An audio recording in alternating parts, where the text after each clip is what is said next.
Good morning. My name is Rebecca Adi. I'm the Brownfield Coordinator here at Louisiana Department of Environmental Quality. And I want to welcome you today to the fourth in our recap training series, where June Sutherlin will be giving you some tips and tricks to make sure you don't get any NODs for your recap assessment and cleanup reports.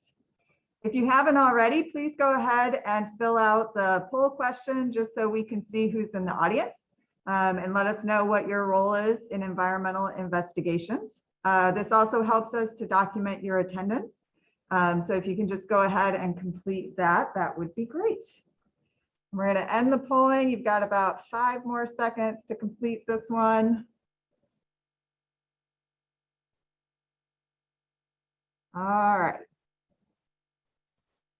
We're going to share the results. So we have about half and half between environmental consultants and DEQ employees, with a couple brownfield grantees, local municipalities, and some other folks. So thank you all so much for joining us today.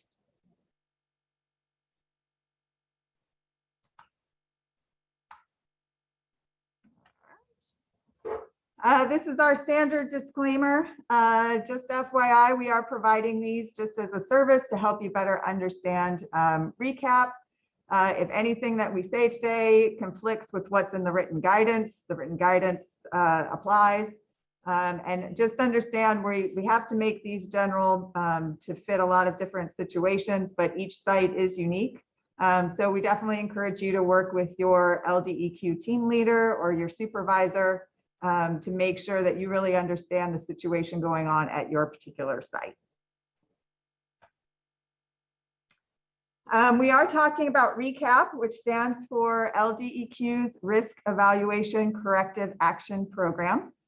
We are still working underneath the 2003 version. So that's the one that we'll be referring to today. There is an update in progress, but it's not official yet. So we're still working off that 2003 version. And there's a link to it on the DEQ website if you have any questions or want to see the actual regulations. Okay, next poll question. What's your experience with recap? Hold on just a second. We'll launch poll number 2. All right, so are you brand new, just starting to learn about it, have limited experience or knowledge, have some experience and knowledge, have a good amount of experience or knowledge? And this just kind of helps us see who we have in the audience. And then June has a better idea of kind of where to put where to put her words, but she's looking at it that it's a smattering of folks. So a little bit of everything, and that's great. I'm going to end the polling. You've got about 5 more seconds to reply.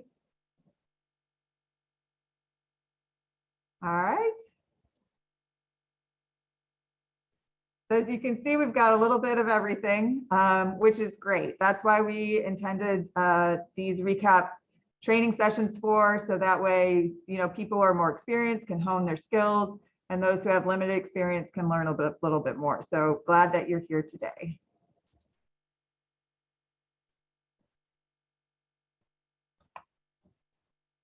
All right, as I mentioned, this is the 4th in our training series. We had to do a little reworking due to Hurricane Ida. So this one is recap no NODs, Notice of Deficiencies. And then on November 9th, we'll have the 5th and final webinar in this series, which is going to be the ins and outs of the voluntary remediation program. And that'll be with Jennifer Schatzel. If you signed up for it and downloaded the Outlook meeting notice for it, you might need to re-download it in order to get the new information, but it is November 9th, same time. Okay, and recordings and PowerPoints will be available on the LDEQ YouTube channel. The ones for webinars 1 through 3 are already posted, and this one will be posted within a week or 2 after this presentation. As I mentioned before, you can receive course credit or a certificate of attendance for this webinar. You do have to attend the majority of the webinar, and that's documented through Zoom. So you do have to be logged into your own account in Zoom. You do need to answer the poll questions. We give you a little leniency on one or two, but we want to make sure you're here most of the time. For the LDEQ folks, once this webinar is over, if you provided your P number when you registered and met the criteria, then that information gets sent over to Jared in order to apply credit to your transcript. For the non-LDEQ folks, when I send out the email about the webinar being posted, that's when you can reply back and request a certificate of attendance. Okay. As I mentioned earlier, we have so much content to go over today. We're not going to be answering questions throughout the webinar. We'll answer them at the end. But please go ahead and still put those in the Q&A. That's the best place to put them. That way we can track them all. If we don't get to answering your question today, we can get back to you after the webinar. At the very end, if we have time, you can also raise your hand. And you can also put the questions in chat. We may or may not miss them, but so it's better to put it in the Q&A, but you can put them in the chat as well. Or if you have problems with audio or something like that, that's not content related, you can put that in the chat as well. And we will have at least one break during the presentation today. So just know that we're not going to keep you all the way until 11:30 without giving you a coffee break. All right, so with that, I'd like to introduce our speaker today, Dr. June Sutherlin. She's been with LDEQ since 1994, and she's a toxicologist. She has extensive recap knowledge since she was here in the beginning days of recap. And I just learned today, she actually did risk assessments as far back as 1986 or even before that. 89 as a consultant. So she even did it before there were regulations around. She's a wealth of knowledge, and we are so fortunate to have her here today. And so with that, June, I will pass things over to you.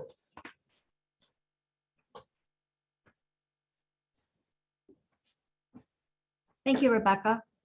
Good morning, everybody. The focus today is going to be talking about notices of deficiencies, which are basically statements that you will receive back from the Department of Environmental Quality when you have a submittal for a particular site investigation or other regulatory action that didn't comply with the recap regulation.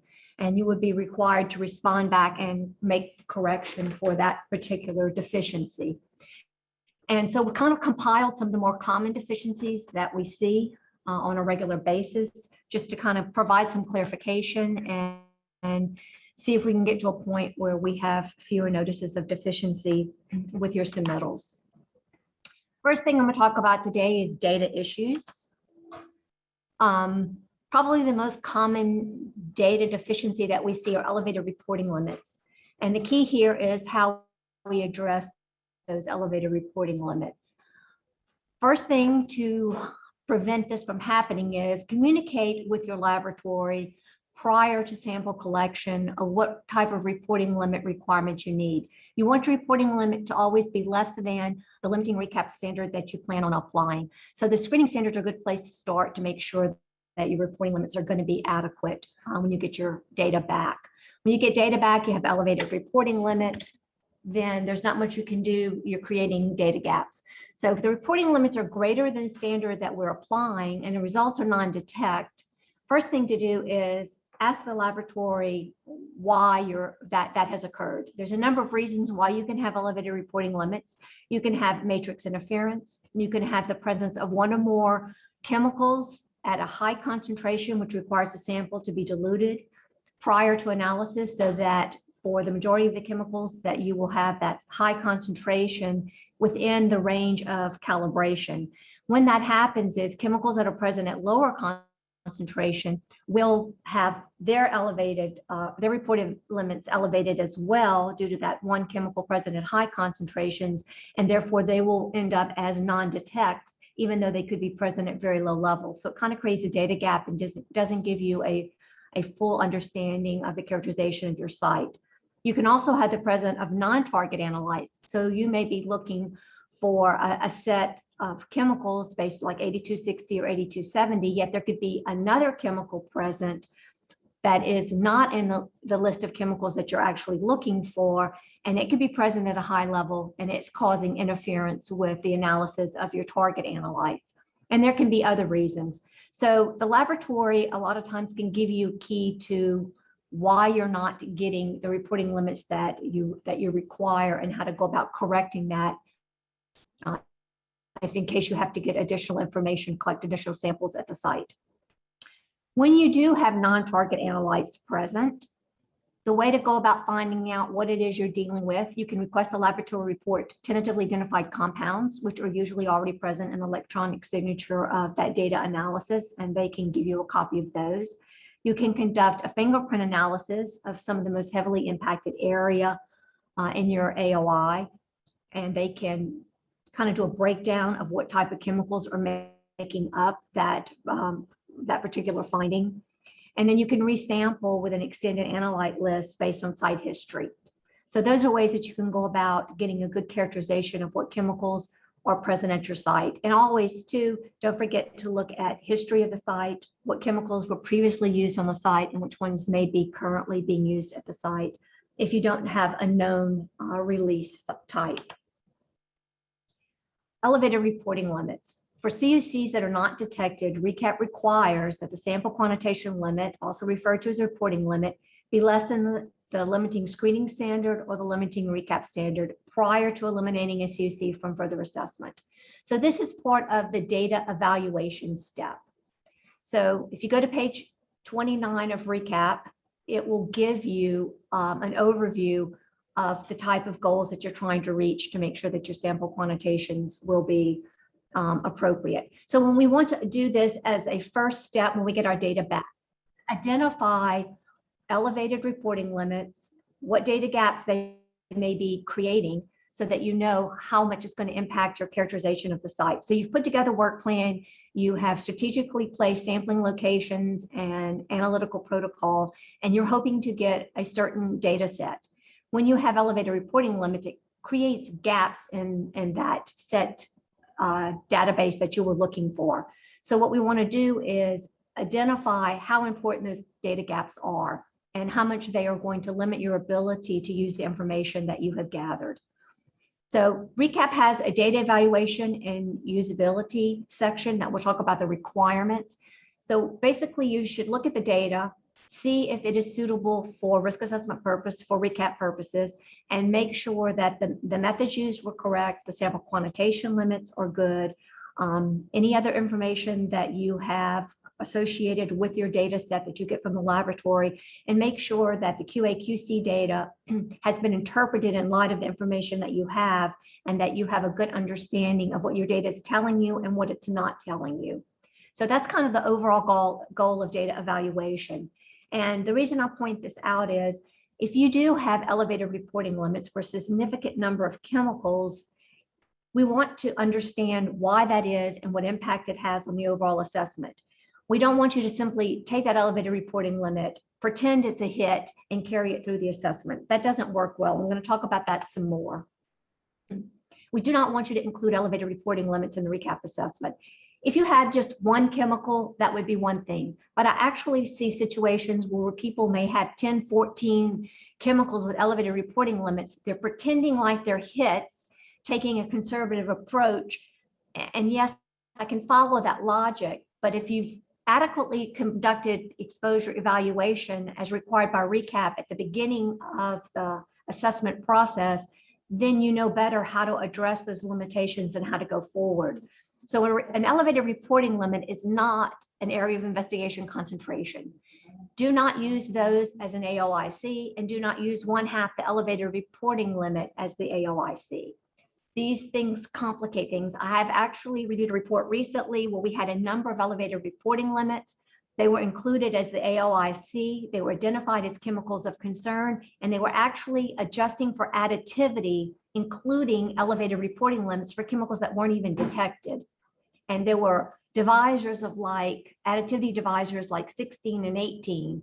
that really distorts the assessment and doesn't give us a clear understanding of the significance of the findings at the site and the path forward for addressing them. So determine the impact of your data gaps that are created by elevated reporting limits in the data evaluation step. Determine if you need to go back out and get a few more samples because you had some critical data gaps created by those elevated reporting limits, or if you have any other significant data gap that's associated with that finding. So laboratory, excuse me, laboratory reporting. This is just another thing that I have noticed has become with greater frequency in submittals. Laboratory reports are being reported partially. If you run an 8260 or 8270, it's good to have all of those chemicals reported. Sometimes people will take their submittal, and if they're only looking for a handful of chemicals, they'll only have those reported. And then a question may come up about other chemicals that may be present at the site, and they call the laboratory back and they have a report a few more chemicals.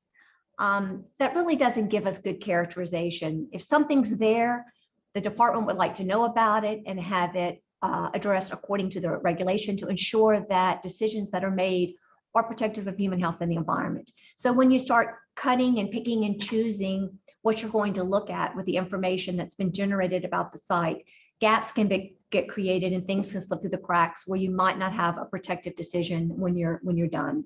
So we don't want partial characterization. If the data's been generated and the laboratory has it, it's preferable that that information be submitted to the department for a full characterization. Also, I've noted that reporting of J values really isn't happening much anymore. It used to be common practice. I think you have to request from the laboratory if you want to have J values. The importance of J values is if you have a non-detect, it could very well be that there's a concentration present at the site that's falling between the reporting limit and the method detection limit. So the method detection limit is how low the laboratory can actually see, as the reporting limit is based a lot on the characterization of the sample itself, what chemicals are present at what concentration. The reporting limit can change from sample to sample, but you have a range of concentrations between the reporting limit and the method detection limit where you could actually have a detection. And those are normally reported with a J beside them, which is a qualifier saying we know this chemical is present, we just have an estimation of the concentration. Why is that good information? Well, if you have a bunch of non-detects, it could very well be that you have more information available to you. So if you had an elevated reporting limit and you went back and you asked for the J value, you might find that you had a J value that was somewhere between that reporting limit and the method detection limit that might actually be lower than your limiting screening standard or your limiting recap standard. So it can give you additional information. Geophysical parameters. I have found that we've had some people trying to get geophysical information from samples collected and actually within the AOI where we have impacted soil. And this is not a good practice because the actual presence of the chemicals can affect the physical properties of soil and not give you accurate information. And a good example of that is FOC. Because if you have organic chemicals in the soil and you take a sample and you send it off for fraction of organic carbon, you can get some a biased high value for the organic carbon because it's going to count some of those organic chemicals as actual organic carbon. Imagine that. So fraction of organic carbon, one of the things that I wanted to bring to your attention also about is the method of analysis. There seems to be still a lot of confusion about FOC calculation from the information. If you're using the ASTM method, you will get a result that should be presented in organic matter, which is a percent. When you get that information back, the user of that data should divide the organic matter percentage value presented by the laboratory by 174 to convert it to a fraction of organic carbon. The total organic carbon method, the SW846 method 9060, will report it as total organic carbon in units of milligram per kilogram. That should be divided by 10 to the 6th in order to convert total organic carbon to fraction of organic carbon. The submittal should clearly identify the site-specific FOC and how it was derived. One of the important things you have to realize about your submittal is the team leader is going to read through that document and they are going to verify everything presented in that document.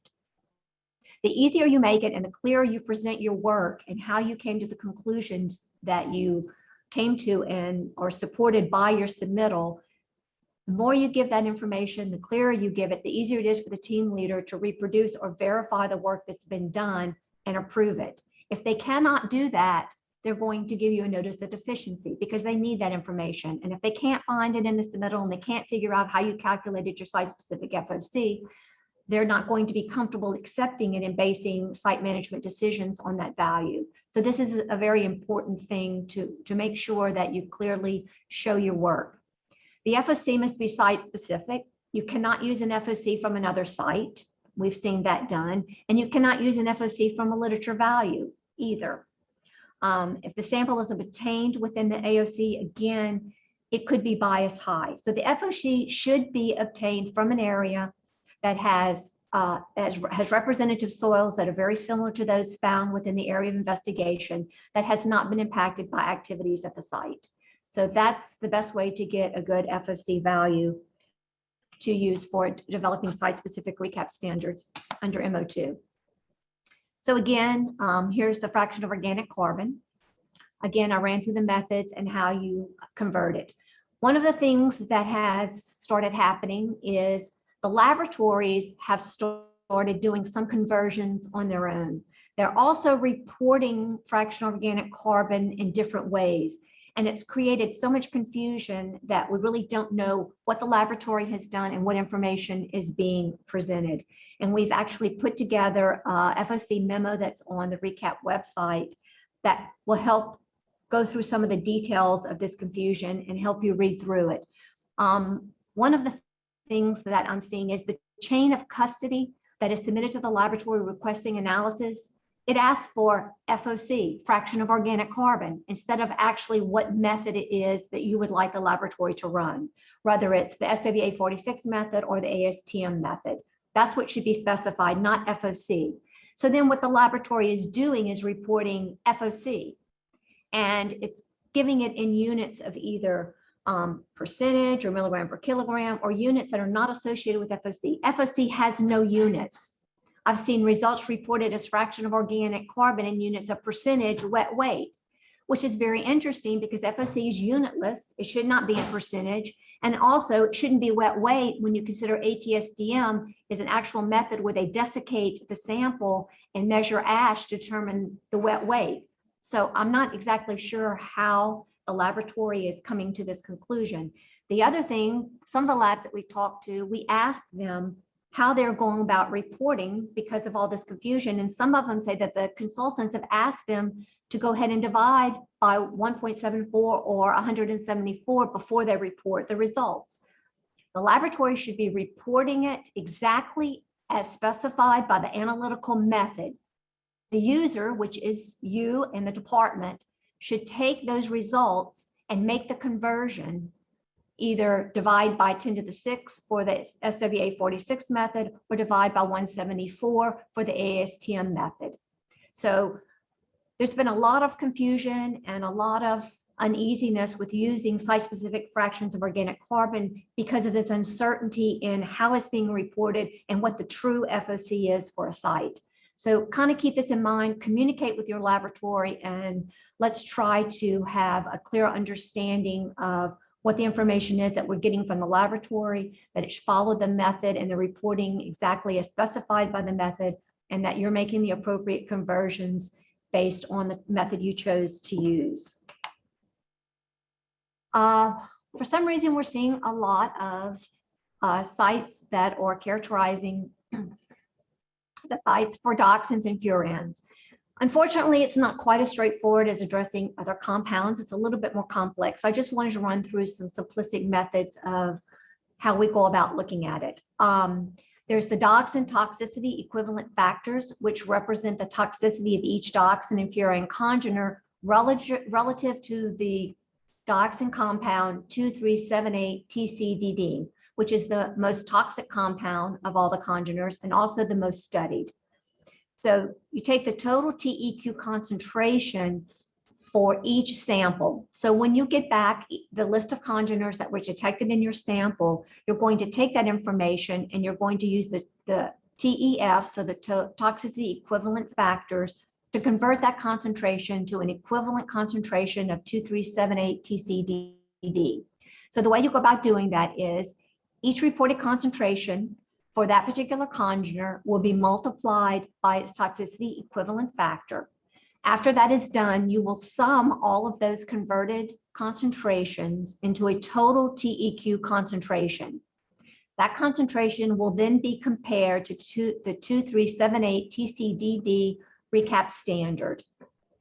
So one of the things I want to point out about calculating a TCDD recap standard, there's not one listed in tables 1, 2, and 3. There'll have to be one calculated.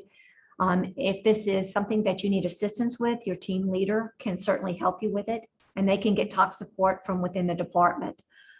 There are a reference concentration, which will be evaluating non-carcinogenic properties of TCDD to calculate a non-carcinogenic recap standard. That is available in EPA's IRIS system. However, there's also known to be carcinogenic properties associated with TCDD. However, at this time, EPA does not have toxicity values for looking at the carcinogenic potential and developing standards that are protective of carcinogenic effects. However, in communication with EPA, they have told me that they feel like the non-carcinogenic recap standard is protective of carcinogenic health effects as well as non-carcinogenic health effects. However, there are some older EPA toxicity values for carcinogenic effects in the older references such as HEAST. I still see that value used occasionally. And also the California state agency has a carcinogenic slope factor for TCDD, and I do see it also used. So just making you aware that there are some options there and not necessarily a right or wrong way to do it. I think both approaches have been considered acceptable, and you may want to take 2 different approaches so that you have covered all the different angles of looking at potential exposure to dioxins and furans in the environment. EPA and LDEQ use the 2005 WHO toxicity equivalent factors, and I've given you a reference for obtaining those values. One thing I want to point out to you, and I learned this lesson the hard way, the laboratory will sometimes generate TEQs for you. They will actually use TEFs, they will convert the concentrations, and they will give you a total TEQ concentration, or at least give you the concentrations for each congener. However, they do not use the same TEFs as EPA and LDEQ. They use the international TEFs. So you get different values than you will get using it the way EPA and LDEQ do the calculations. So I just want to make you aware. One time I saw the lab that calculated and I thought, oh, how great, I don't have to do all these calculations. And I proceeded on only to find out that things weren't matching up the way they ought to be matching up. And that's when I realized that they were using a different set of toxicity equivalent factors, which was resulting in different estimations of concentrations in the environment. Again, this can be a little bit complicated, and if you're unsure, get with your team leader and talk with them about it. And if the team leader is not comfortable with addressing it, they will get tox assistance within the department. We do have tox staff that are very familiar with working with dioxins and furans, and they can give you the assistance that you need. I have put together a little bit of information. I'll show you an example in a minute. The other thing I want to point out about total equivalent concentrations, there are certain PCB congeners, there are a total of 209 PCB congeners. 12 of those have dioxin-like activity from a toxicological standpoint. They're called the WHO-12. So for dioxin-like congeners, when you do congener analysis for PCBs, you have to do not only a total congener analysis, but you have to do a separate analysis looking at those specific 12 dioxin-like congeners that do have dioxin-like activity. If you happen to have dioxins and PCBs at the site, there will be a cumulative effect between the two. So you will actually add both together to get your total TEQ value for comparison to your 2378 TCDD recap standard. So total TEQ concentration is calculated for each sample result for PCBs, just like we talked about for dioxins. So you will look at the concentration detected for each congener. It will be multiplied by its congener-specific toxicity equivalent factor. Once those conversions have been made for each PCB congener, you will sum up those converted concentrations to get a total TEQ to compare to the 2378 TCDD recap standard. So here's just kind of examples work well for me. The explanations are all nice and all, but when I can see it on paper and see it in action, I understand it better. So I just put together a very simple explanation. And here you can see we have a dioxin congener, a furan congener, we have a PCB congener, and then another dioxin congener. So these were the congeners for PCBs, dioxins, and furans that were detected in the sample. And here are the concentrations that were reported by the laboratory. Do note these are toxic at very low levels. So typically they were reported in nanograms per kilogram, which is parts per trillion. So then we would go to our reference that has our WHO TEFs, and we would look up the toxicity equivalent factor for each of our compounds. For example, for the first congener listed here, the TEF is 0.1. That means it's a tenth as toxic as 2378 TCDD. For the next one, we have a furan, and it's even less toxic. It's only 0.03 as toxic. And then we have PCB 126. It has a TEF of 0.1, and then another dioxin, which is actually as toxic as 2378 TCDD. So it has a TEF of 1. So we take the concentrations detected and reported by the laboratory in our medium. We multiply each of those by the TEF. So we have the 450 parts per trillion times our TEF, which gives us an equivalent concentration of 45 ppt. We do that, repeat that process for each of our congeners. We have a concentration of 320. We multiply it by our TEF that came out of our chart, and that gives us a converted TEQ concentration of 9.6 ppt. And then we do the same thing for PCB 126, take our concentration, multiply by our TEF to get our converted concentration. Same thing for this dioxin, 76 times our TEF of 1, which gives us 76. Then to get our total TE calculation, because this is cumulative, all 4 of these concentrations would be added together to give us a total TEQ concentration of 151.4 ppt. So that is the concentration that would be compared to our soil standard for 2378 TCD for a residential scenario of 50 parts per trillion. So it's a little bit more complicated, but if you are dealing with these types of compounds, then this is a process that you have to go through before you can interpret the data. And even though you might not remember all the details, I just wanted you to be aware that it's not quite straightforward, that there are some steps involved in getting to the point where you can actually make an assessment with regard to comparing a concentration to a standard.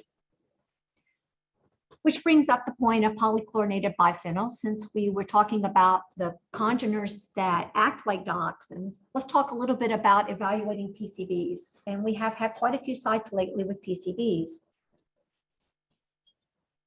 There's pros and cons to how you go about evaluating PCBs. We have congener data, which we just talked about, and there are 209 congeners. And then there's aerochlor data, which I think most people are more familiar with and more comfortable with. An aerochlor is a commercial mixture of PCB congeners. So of those 209, each mixture, depending on what its use, why it was developed, will have a certain percentage of PCB congeners of different degrees of chlorination within that mixture. For example, aerochlor 1260, the 12 stands for the fact that the actual chemical structure is 2 benzene rings fused together, has 12 carbons in it. And the 60 stands for the fact that it's 60% chlorination in that particular mixture. The higher the degree of chlorination, the greater the toxicity and the greater the persistence in the environment. So that kind of gives you an idea of when you're ranking aerochlors in your mind. But as these mixtures enter the environment, they are weathered, which means the composition of the mixture changes over time. Once that mixture gets in the environment, you've got all these individual compounds that made up that mixture that are going to kind of do their own thing. They all have a little bit different physical chemical properties, so they're going to behave differently. Some may evaporate off, some may be broken down a little, some may hang around for a long time.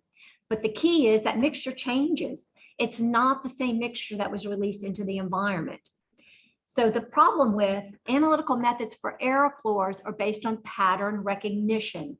What was in that original mixture? What was the relative ratio of the various congeners to one another? What was the composition of that commercial mixture of 1260?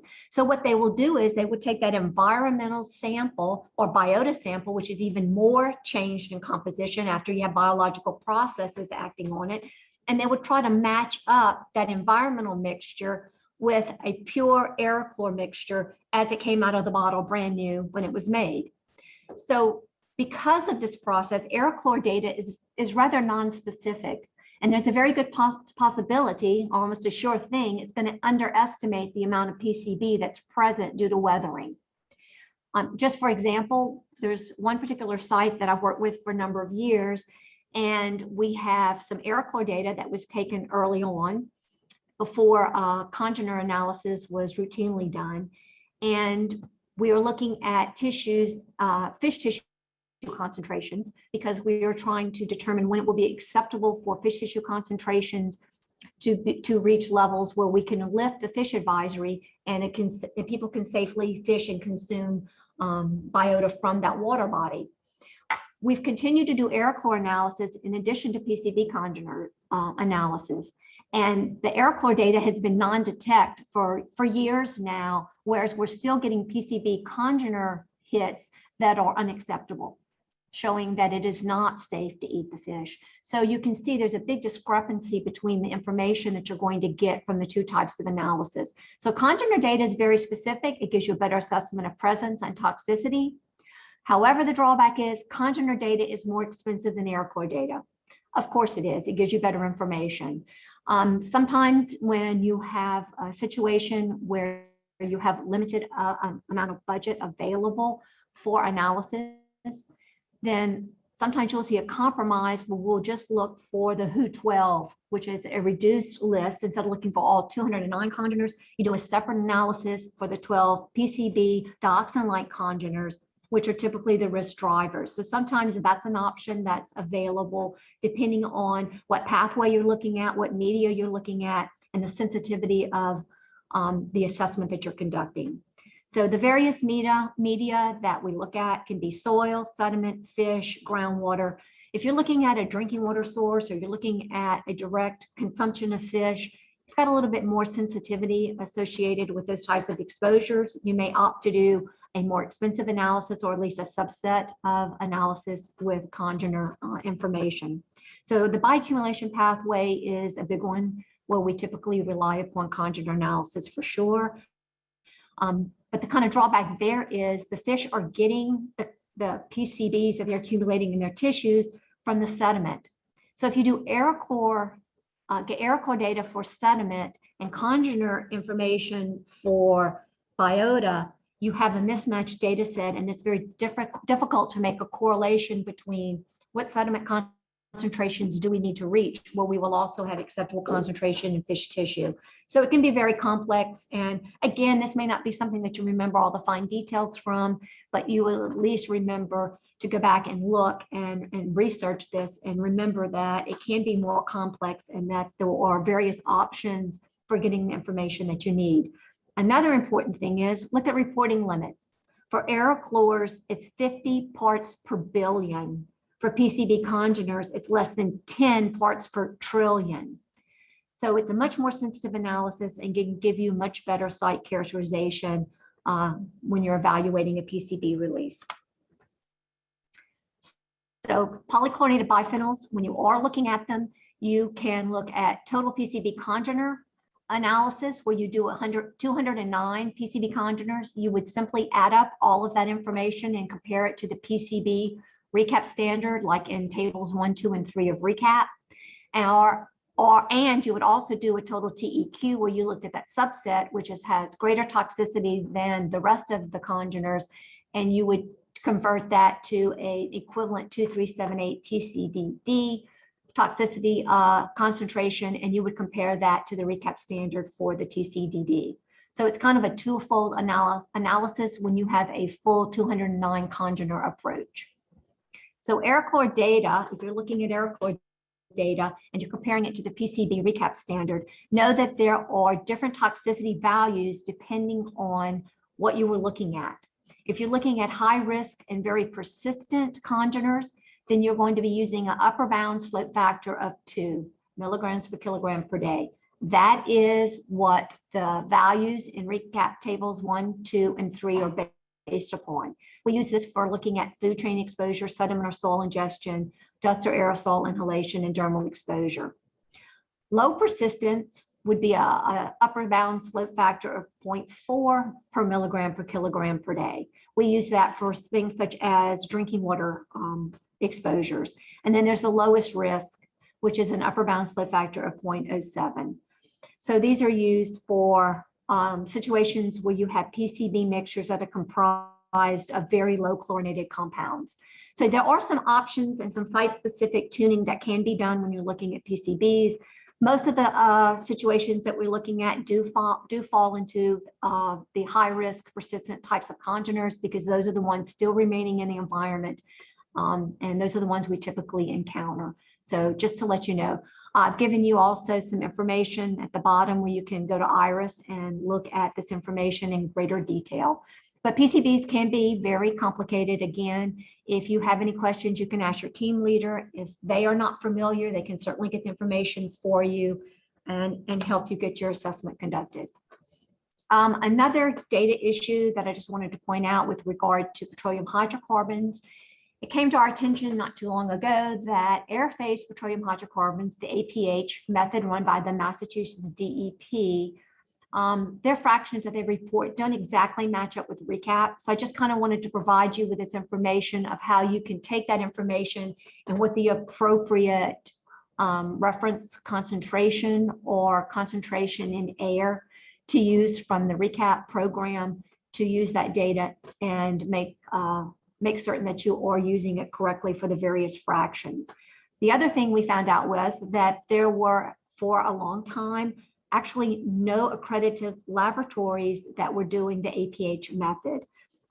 To our knowledge, there are 2 accredited laboratories. If you're doing indoor air analysis or soil vapor or anything where you're going to be using APH, these are the 2 laboratories that, to the department's knowledge, are accredited. Any lab that is accredited for this method can be used. These are the only 2 that we know of. And if you do know another lab, please let us know and we can share that knowledge with other people. Also, the Massachusetts DEP, we did have a laboratory contact us about this method, and they have developed a GCMS method and wanted to know if that would be acceptable for use under recap, and it would be. So the mass spec portion of that analysis that that particular laboratory offers is acceptable for use under recap. Resampling, do's and don'ts. When you are resampling an area where you found an exceedance of a standard, there are some questions that should be asked for the resampling process. First of all, what type of chemical was it, and when was the last time it was sampled, and what medium were you dealing with? For example, let's say you were looking at benzene and groundwater, and the last time a sample was taken was 15 years ago. Probably that's not very site representative at this point in time. New data would be a great idea to get a better idea of current site conditions. So that would be something that would be acceptable. The newer data would be preferable more than likely, and it would be information that would be very helpful to enhance the overall characterization and assessment of the site. However, if you sampled 2 months ago in soil and you hit a high arsenic or lead level, and you decide you're going to run back out and resample it, and you go back out and lo and behold, you don't find it, that is not a situation where we're going to take the new data and replace the old data. Actually, that would be supplemental data. So we would actually look at the first sample you took as well as the second sample you took, and both would be considered in the overall site characterization. So we're not going to take that data and say, well, oh, all of a sudden that lead or that arsenic is gone. There's no reason for it to be gone. And we all know, even if you're using GPS, you can't go back to the exact location you were there before. It could indicate that that hit that you did find was very isolated. Could mean you need to go out and do some more delineation and find out what is the extent of that sample. All it means, if you went back out and thought you sampled the same exact location and got a non-detect when before you had an exceedance, basically that supplemental data is not replacing the existing data that has already been generated for that location. So that's just one thing I kind of wanted to point out. There was kind of a trend where we were seeing quite a bit of this approach being taken, and we're always grateful for additional information, but we don't want to discount something that might still be present at a site, that might still be something that needs to be considered in the overall assessment and could actually require some action. So I just wanted to kind of point that out on how the department views this process and how we'll be interpreting that data when you take that approach. Sampling do's and don'ts again. Resampling data will replace existing data when, for example, let's say you went out and did TPH, GD, and O, and you're above a recap standard, because that is a pretty non-specific method, the 80-15 method, and you're exceeding a standard, and you go out and get more accurate information, more precise information through the TPH fractionation method, then it's appropriate that the TPH fractionation data should supersede a lower quality type of data generated by the TPH mixture. So that's when we would actually be replacing data. Let's say you go out to a site and it's been characterized, but you find out that some soil has been removed. Maybe for some reason they didn't remove soil, or they moved soil around because they're fixing to do some type of construction and they were leveling the site out. Bear in mind, when this happens, the data you have and the spatial distribution that you think you have characterized is no longer there. That characterization is no longer representative of that site. Once the soil has been moved around, you don't know which chemicals are present where at what concentration. And pretty much, if you want to delineate an AOI, you're going to be starting over again.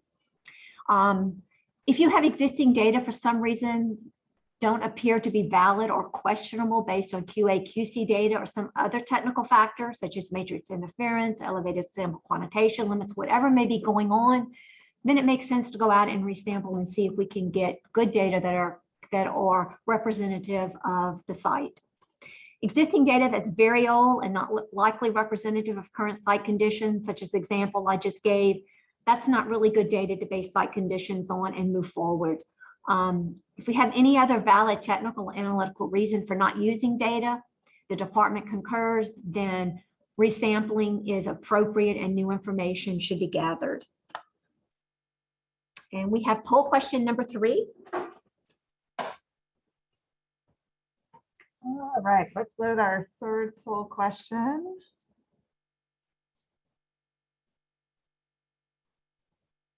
Okay, so thinking back to what the information that June covered, what are some common reasons for elevated reporting limits? And feel free to choose all that apply. So this one is multiple choice. The first option is matrix interference. The second option is presence of one or more COC at high concentrations requiring sample dilution prior to analysis. Third option is samples were collected on a rainy day. And fourth option, presence of non-target analytes.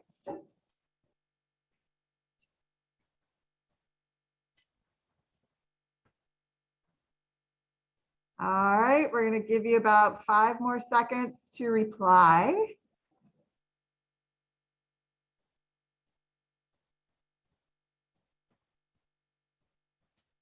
All right, we're going to go ahead and end the polling. Share the results.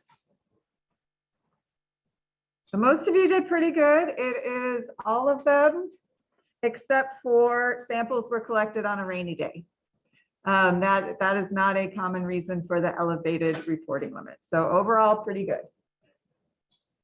All right, and go ahead, still put in those questions into the Q&A. and into the chat. As I mentioned earlier, we won't be able to answer them verbally during the presentation, but we'll get to them at the end or get with you afterwards. All right, and June, I will hand it back to you. Thank you, Rebecca. Okay, what do we have now? What's next?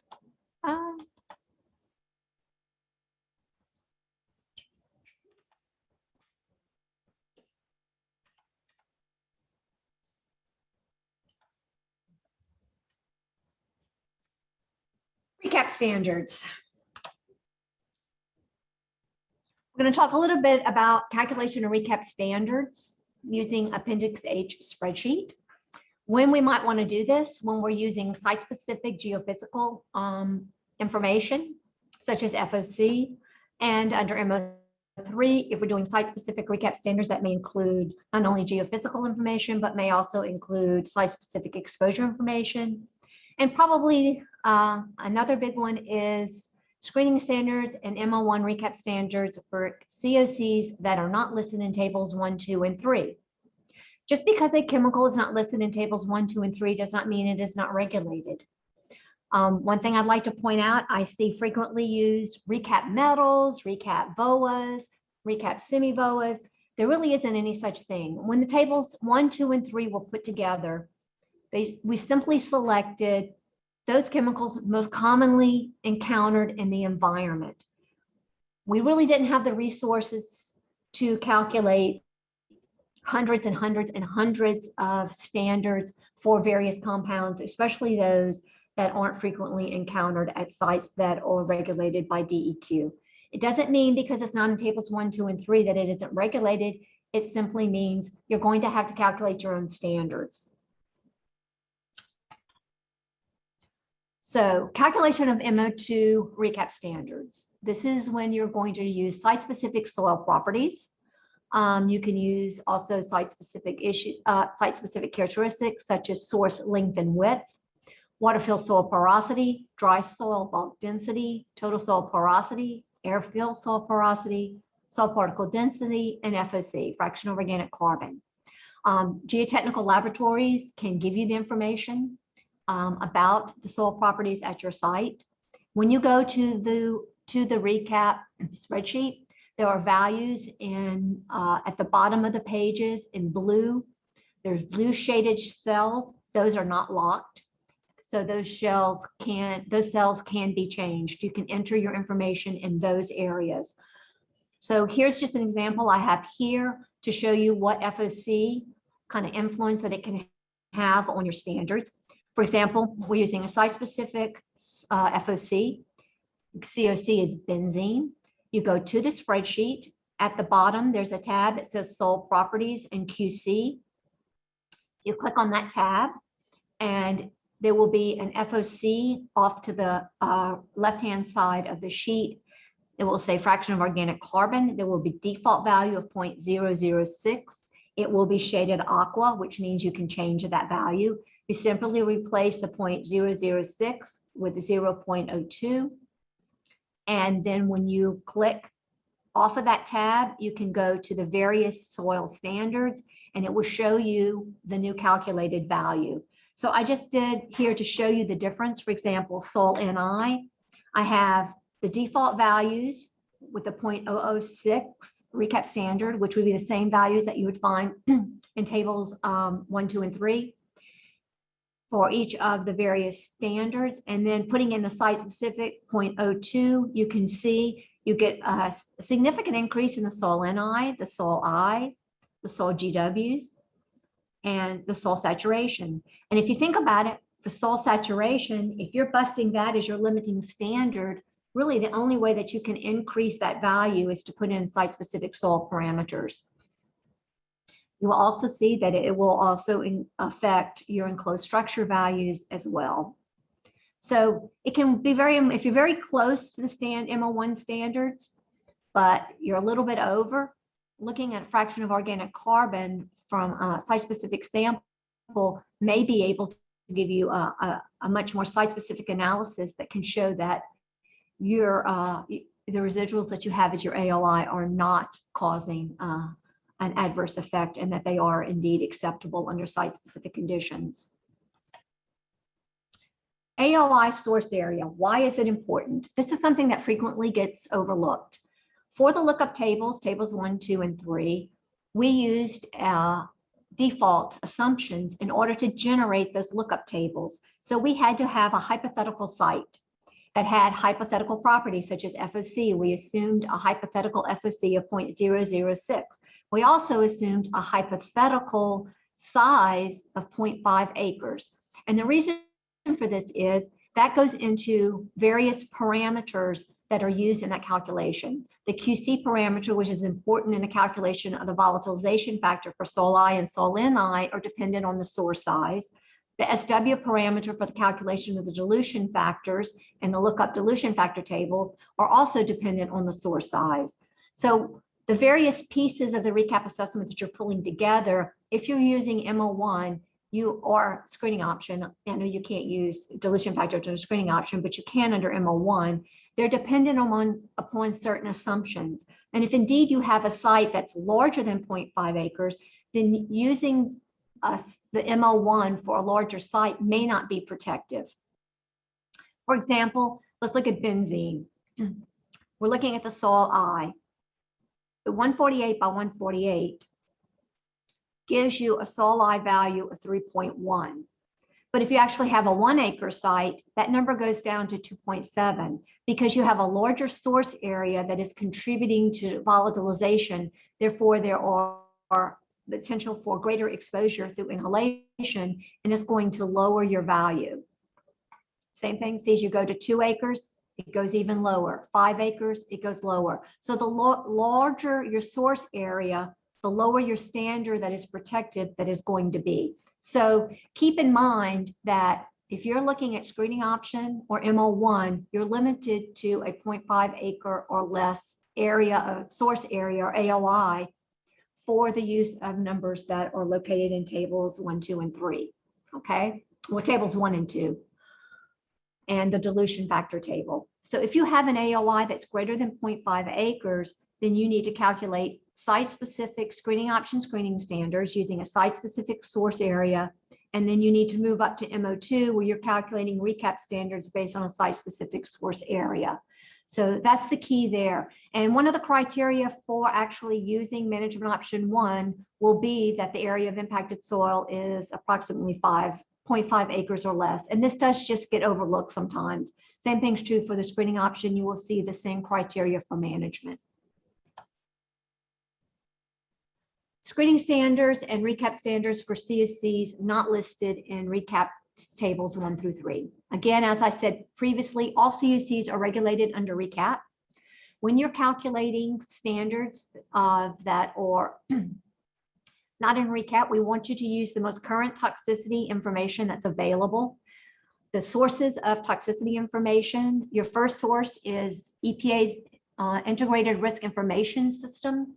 I've given you the URL here where you can get that information. If you're not comfortable with that database and how to get the information out of it and use it within the spreadsheet, your team leader can help you. And again, if they're not comfortable with that, they can certainly get that information for you. If there is not a chemical listed in IRIS and toxicity information is not available there, you can go to the PPR-TV database, which is the second source of information that we use, which is also an EPA database. And if neither of the two primary databases have a chemical listed with toxicity information, there are other sources that are that may be used, such as Agency for Toxic Substance and Disease Registry, minimum risk levels, which are the equivalent of EPA's reference doses and reference concentrations. And then California EPA also has a very vast database as well. The only thing I will caution with EPA California databases, they do think they're a little bit different than EPA. They do develop their toxicity values in a similar manner, but with regard to carcinogenicity, there are certain chemicals they classify as carcinogenic, which EPA does not. Being that LDEQ follows EPA protocols, we typically will, if EPA has not designated a compound as a carcinogen and California does, We will not necessarily use the slope factors and the IURs for a particular compound if that's not consistent with how EPA would evaluate that compound. There's also another source called HEAS, which is the Health Effects Assessment Summary Tables, which are kind of out of favor because some of the information in that database are rather old. However, sometimes you will find chemicals listed there that you cannot find listed anywhere else. If there is no toxicity value, please discuss it with the LDEQ tox staff.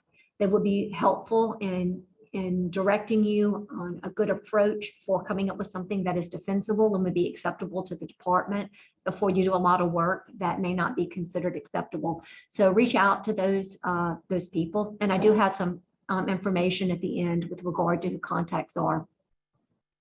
One thing to note, toxicity values, a couple of them need to be converted. The units need to be changed before you can use them in the spreadsheet. And I've given you the information here on how to go about doing that.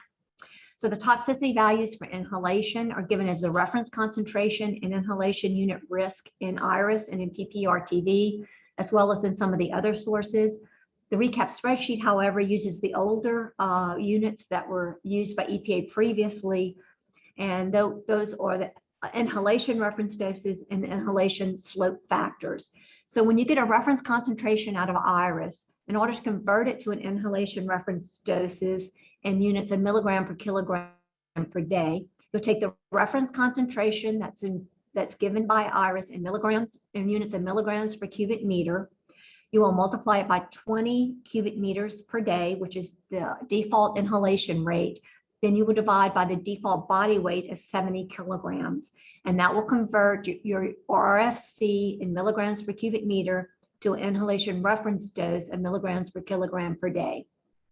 For the inhalation unit risk, which is the carcinogenic toxicity value for inhalation, will be given in units of risk per microgram per cubic meter in the IRIS system. To convert that to an inhalation slope factor for use in the spreadsheet, in units of risk per milligram per kilogram per day, you will multiply the IUR value by 70 kilogram of body weight, then divide by 20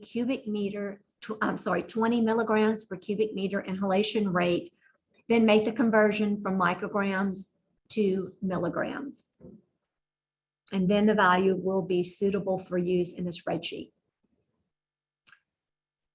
If a COC is a mutagen, which is a new classification sort of toxicity that EPA uses, then soil recap standards must be calculated under Mo3 for non-industrial land use and for GW1 or GW2 if there's no MCL.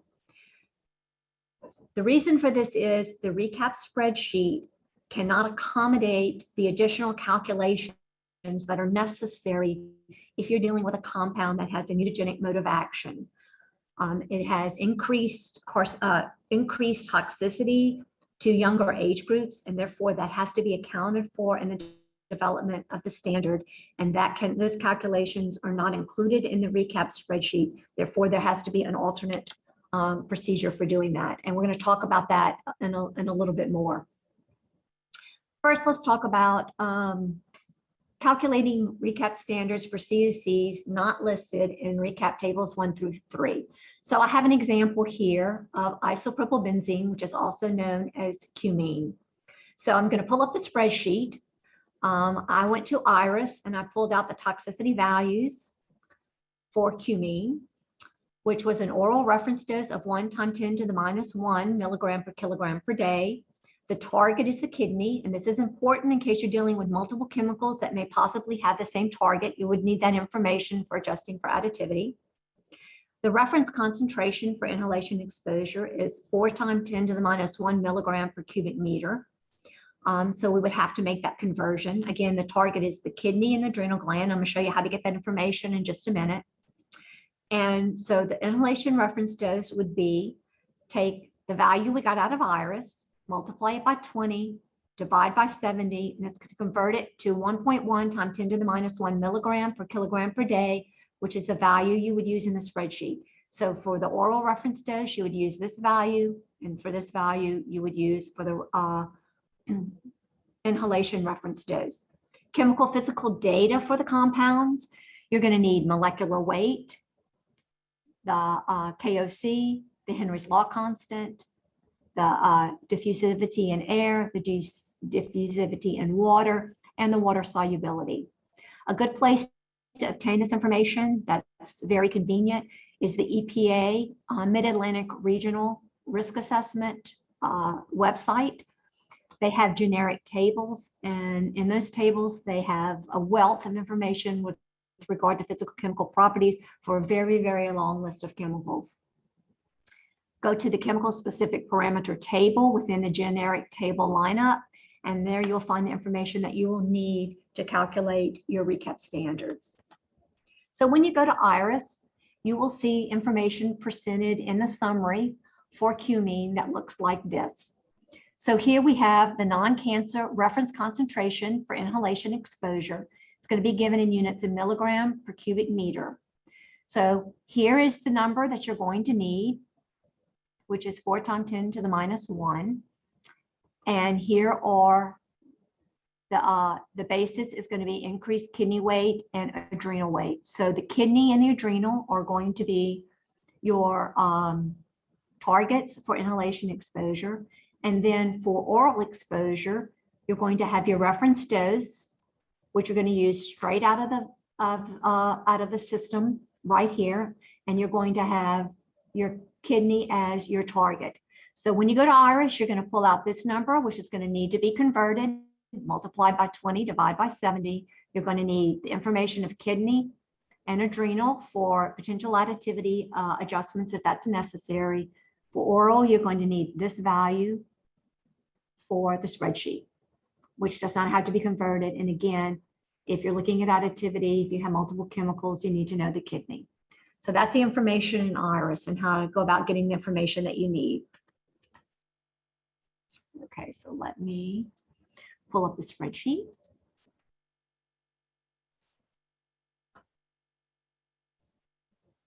Showing? Okay. So let's start back at the beginning. Here is the aqua portion at the bottom of the slope factor and reference dose tab, which is where we're going to put in the chemical physical, put in the toxicity values. So here's cumene.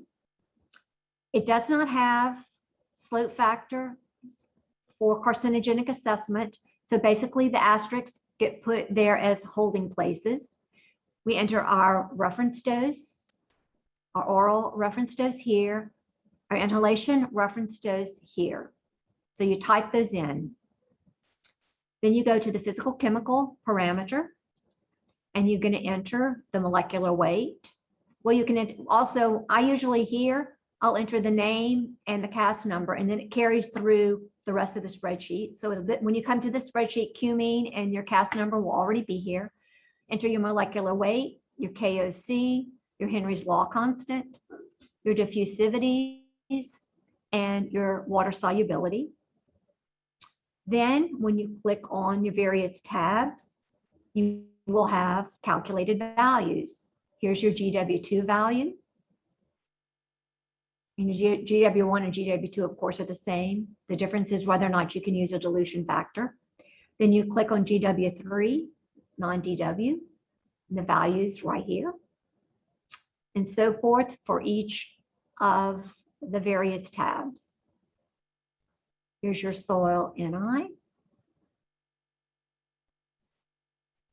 your soil I right here, and your soil GW1, soil GW2, soil GW3DW, soil GW3 non-DW, and your soil SAT. And also it calculates the other values as well. So that is pretty easy.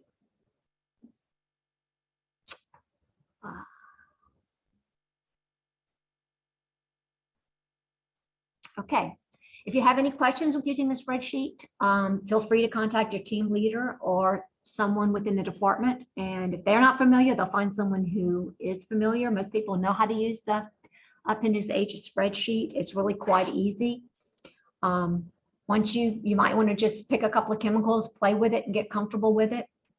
See if you can reproduce the numbers that are in tables 1, 2, and 3. Go into the aqua area, take one of those chemicals, look all the information up, and punch the numbers out.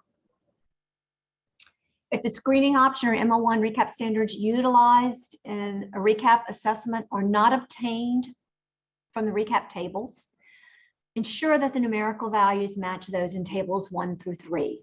I know a lot of people don't use the spreadsheet, they develop their own software. That's fine. But when your values don't match up exactly to the ones in the tables, you're probably going to get a notice of deficiency for that.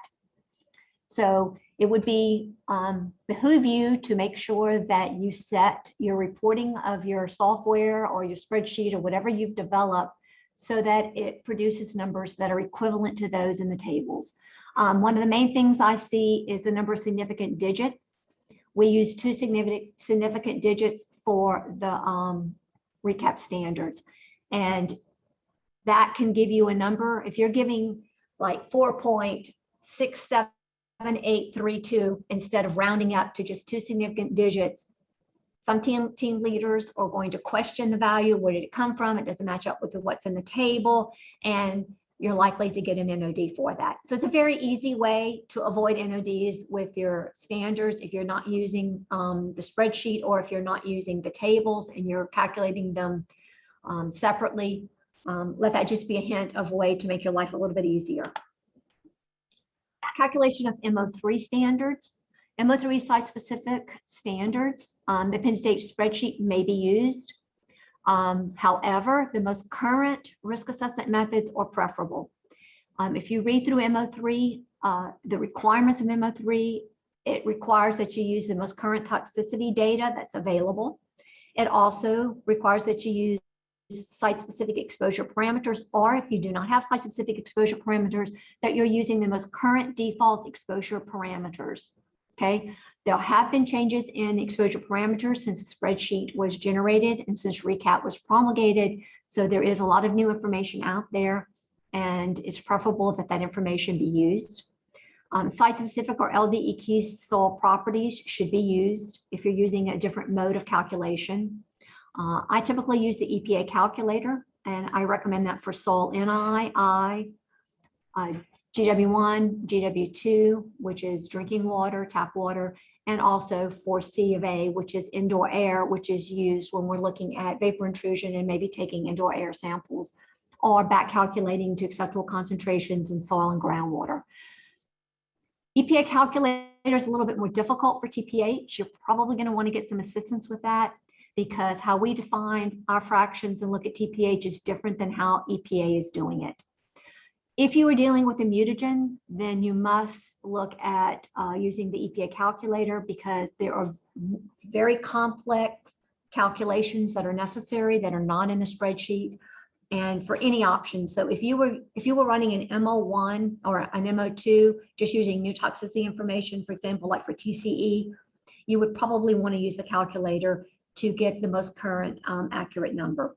And here is a link to the EPA calculator. One thing you should note, if you are doing Mo3, a work plan is required. It might not, you might not require an extensive work plan. It may be something quite simple if you're simply doing some calculations, but at least give a heads up to your team leader that you're planning to do something that's a little bit out of the box, something that they may not be expecting, so that you can get their input and their approval before you do the work. And then that makes it all easy when we get to the submittal portion. Just real quick to give you a rundown on mutagens and what compounds may be mutagens. I have a list for you up there. That list could change over time. Vinyl chloride's a little bit of an exception because the recap standards that are calculated do include mutagenicity because there are specific slope factors that were developed for vinyl chloride by EPA and are present in IRIS, and those have been incorporated into tables 1, 2, and 3. The more common compounds that you're going to run across where that's not the case are going to be your carcinogenic PAHs. You will see a significant increase in concentrations for recap standards and screening standards for industrial scenario. However, for non-industrial scenario, you're going to see a decline because of the younger generation of 0 to 16 years of age or higher risk. So those numbers or lower than they currently are. TCE as well, there are a number of equations necessary to calculate TCE values. I highly recommend that you use EPA's calculator to do that because it's quite complex. So let's just talk about mutagens just a little bit. These are carcinogens that actually cause a change in the DNA of a cell. So they're referred to as mutagens, and DNA changes can cause certain diseases such as cancer. So there's an increased susceptibility to exposure to mutagens during early life stages. So in the absence of chemical specific data to evaluate differences in susceptibility, such as I mentioned with vinyl chloride, for these other compounds, we're simply using default age-dependent adjustment factors. And those get applied in the actual exposure portions of the equations to show that increase in risk. So from birth to just under 2 years of age, there's a 10 times greater risk associated with those compounds. From 2 years to less than 16 years, there's a 3 times greater risk. Once you reach 16, there's no longer a greater risk. So there's kind of an age-adjusted accounting for this increased risk in the calculations. And as I said, can't be done in DEQ spreadsheet. You need to use a more sophisticated calculation procedure, and that would be the EPA calculator. Mutagens for vinyl chloride, as I said, there is chemical specific data for cancer susceptibility from early life exposure to vinyl chloride. So application of the ADAF is not required for vinyl chloride. So when you go to IRIS, you will see there are 2 slope factors. There's one for continuous lifetime exposure during adulthood, which means we're only looking at risk during an adulthood, such as an industrial scenario. You would use the slope factor of 7.2 times 10 to the minus 1 and the inhalation of 4.4 times 10 to the minus 6. For non-industrial residential, however, this is looking at continuous lifetime exposure from birth, which is what we would look at for a residential type of exposure. And you can see here we have oral slope factor of 1.4, inhalation of 8.8. So there's 2 sets of slope factors in inhalation unit risk, depending on what land use you're looking at and what type of exposure to expect with regard to age. So let me pull this up and show y'all how we go about using the calculator. Okay, here's the EPA's calculator. And we use a hazard quotient of 1. Unless you're doing a screening standard, then you would use 0.1. Otherwise, you would be using 1. We use a target hazard risk of 10 to the minus 6. Typically, we're always looking at a resident when we're looking at mutagens and we're calculating something for mutagenic effect. We'll go with soil. We're going to, I'm going to put site specific in. I don't think there's anything that would change. And then let's just do, type in the compound. I'm going to do trichloro. You must spell correctly. That is one downfall. Trichloroethylene. When it starts to come up, you can click on it. And then I'm going to retrieve. And it's going to start pulling up all the information as far as adhered factors for soil, body weight, exposure duration, exposure frequency, exposure time, etc. So all of the exposure information has already been put in for you. And then when you get here, you can start to see, if you're interested, you can start to look at what type of equations are being used. As you can see, the equations are separate equations for TCE as well as vinyl chloride. Becomes very complex, which is why we don't use the spreadsheet for these types of things anymore. But you can see where all is coming into play here, where we're having the age groups are coming in, and we're having extra risk associated with those various age groups. Okay. You don't have to look at those. I was just showing you how they look. Inhalation also, same thing goes on there. And then to bring it all in total, let's see, total carcinogen. Then it pulls all 3 of those complex equations together to look at a total.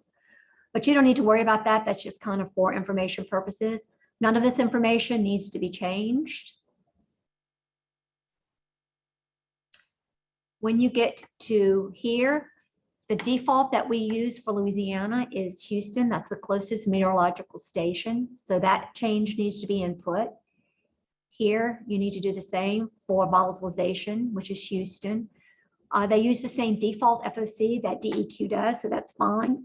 For dry soil bulk density, we use 1.7 for Louisiana soils, and for water soil porosity, we use 0.21 for Louisiana soil properties, excuse me.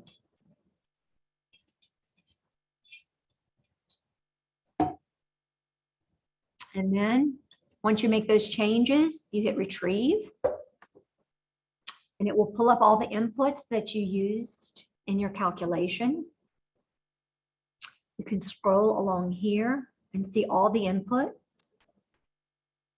And then it will show you your screening level. What I like to do is I usually hit output to PDF, comes up, gives me all the information, gives me the date I calculated it, all the inputs that I used, and I just print that out and save it so I have it as documentation of my calculation.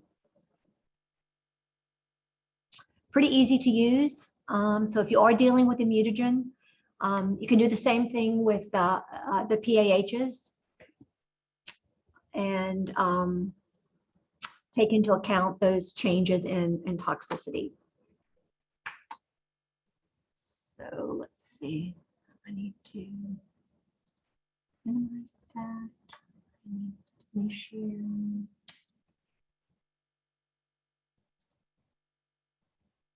You good? Okay. Just checking my Zoom skills here. Don't want to think y'all seeing what I'm seeing and you're not. Another thing, are you considering proposing an alternate target risk to develop recap standards? We have some people that just make these decisions on their own and submit them, and sometimes it's actually embedded in calculations and the team leader can't figure out what alteration has been made, why they can't reproduce your calculations. Just let's run through what it takes to use an alternate target risk when you're developing recap standards. Maybe you're looking at using 10 to the minus fifth, 10 to the minus fourth. I'll let you know, administrator pre-approval is required before an alternate target risk can be used for the development of standards and the management of a site.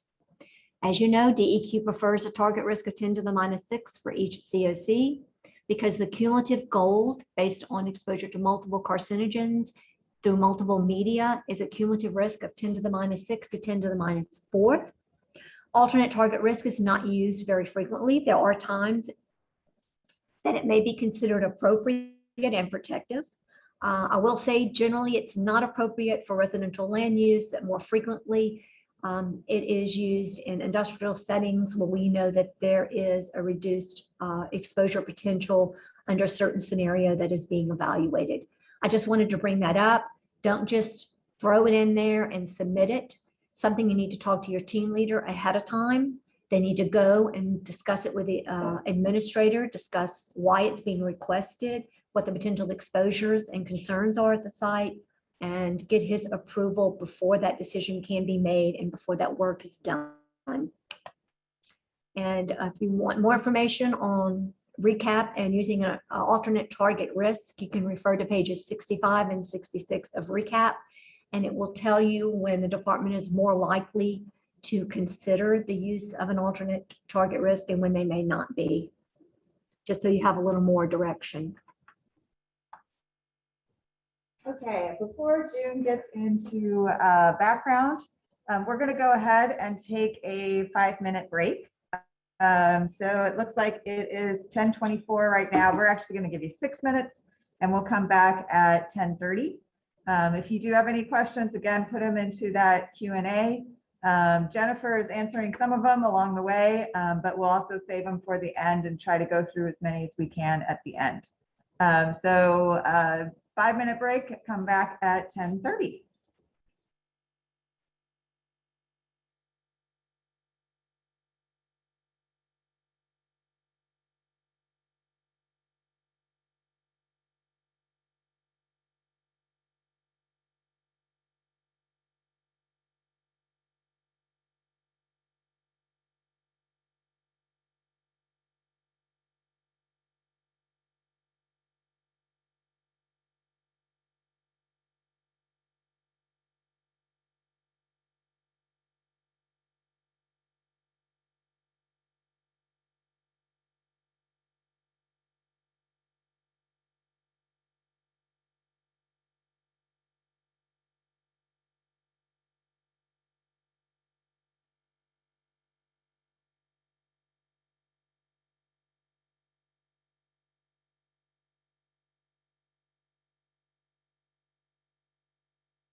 All right, welcome back from our quick 5-minute break. I'm going to pass it back to June, but I am hoping, one of the reasons we're having this for brownfields is that the goal is to help facilitate the redevelopment of brownfield properties, and getting it through the regulatory process is the big hurdle for that. So hopefully you're hearing what she's saying, just reiterating, make sure everything is very obvious in your report on how you calculated it and what you used, and definitely work with your team leader on a regular basis, just to make sure you're facilitating that regulatory process.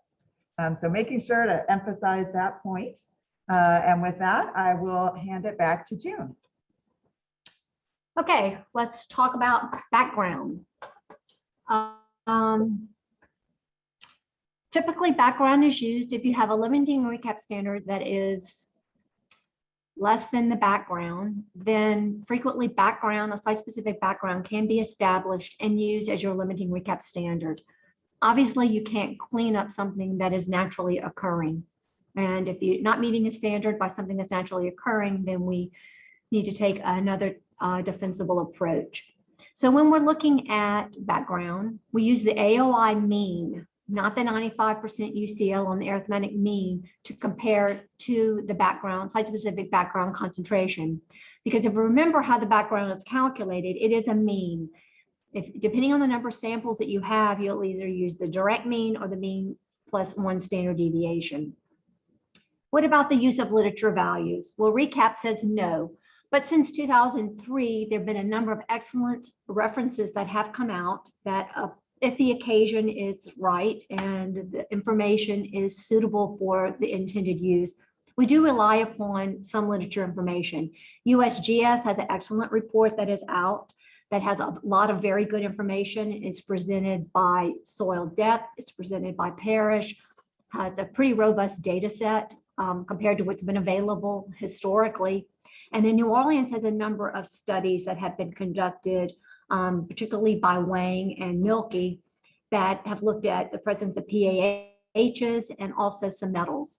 The only thing I will say about the metals is very cautious with using any kind of background information for lead in certain areas, particularly older urban areas, because there's a lot of lead contamination from anthropogenic sources that is quite high and would not be acceptable, for example, for residential use under any situation, such as around the bases of older homes where lead-based paint has been used, near heavily traveled roadways where there would be deposits from the use of leaded gasoline historically, and those sorts of things. But there is some literature. The other thing I'd like to point out that's kind of related to background, but not really, is a chemical present due to its intended use? I have seen situations where soil samples have been collected right smack touching a creosote piling or pole. Guess what you're going to get in that soil sample? You're going to get creosote constituents. And the problem is that pole and the treatment on that pole are there for its intended use. Therefore, it can be expected that if you take a sample right up against it, adjacent to it, that there could be some of those constituents associated with that treated material that have entered the surrounding environment. Same thing's true of asphalt paving. If you take a sample right up against an asphalt parking lot, you're going to get a bunch of PAHs. So kind of think about those things when you're characterizing a site, and try to avoid some of these confounding issues that can happen when you're selecting your sampling locations. You want to chase and define the known release typically, and so you may come across some of these things, but try to be selective in your sampling so that you don't have confounding results.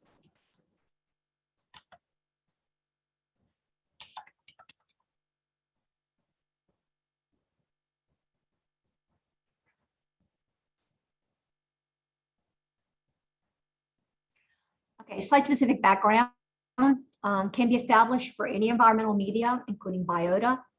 Data collection must be outside the area of concern and share similar characteristics as the AOI. You need a minimum of 4 discrete samples. If you have less than or equal to 7, you will use the direct arithmetic mean as the background. If you have equal to or greater than 8 discrete samples, you will use the arithmetic mean plus 1 standard deviation. The AOI arithmetic mean, not the 95% UCL, is compared to background. That's a common mistake that I have seen. The state background, soil background level for arsenic should be compared to the arithmetic mean, not the 95% UCL on the arithmetic mean. Site-specific background levels are subject to department approval. I do recommend that before you go out and establish background, touch base with your team leader, discuss this with them, where you intend to take samples, how many you intend to take, and how you intend to use that information before you make that investment in site characterization data to make sure that they are in agreement with you. And therefore, when the data is generated, it will be suitable for its intended purpose and everyone will be on the same page. Another thing about background, there are certain things that you're going to run across that are associated very frequently with background because they are ubiquitous compounds. So if it just so happens that you have a release that is associated with these compounds, and you know they could be also present due to background conditions, you kind of need to be mindful of that, and you might want to make sure that you do characterization under those circumstances. For example, it can be metals, PAHs, and dioxins and furans, especially if you're in an urban area. You're going to find these things just about every site that you look at. Non-urban areas, not so much, but definitely in urban areas. Then there's this concept of urban fill. And we've had a couple of consultants try to just write off certain findings saying that they're associated with urban fill, that it's everywhere, and that's just the way it is, and they don't need to address those compounds because they're part of urban fill. No, we're really not going to take that route. We want to make sure that the area that we're evaluating and characterizing and ultimately making a decision on is going to be protective for its intended use. And also always look at past land uses. Perhaps the most recent use didn't involve particular compounds, but they could have been used in the past. And if they're very persistent compounds, such as PAHs and dioxins, they might still be there, and they might actually be site related as opposed to being background.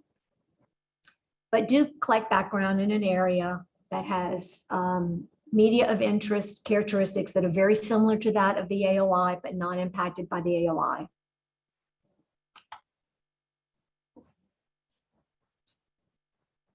All right, and with that, we are up to poll number 4. And let's go ahead and bring this one up.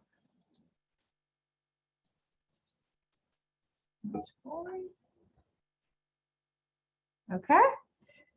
So which of the following is true regarding establishing a background concentration that June just went over? And this is another one, choose all that apply. So background soil samples are to be collected within the area of concern. Option 2, data collection must be outside the area of concern. Option 3, background data should be collected in an area where the medium of interest shares the same characteristics as the AOI. And option 4 requires a minimum of 4 discrete samples. So go ahead and select all that apply for that.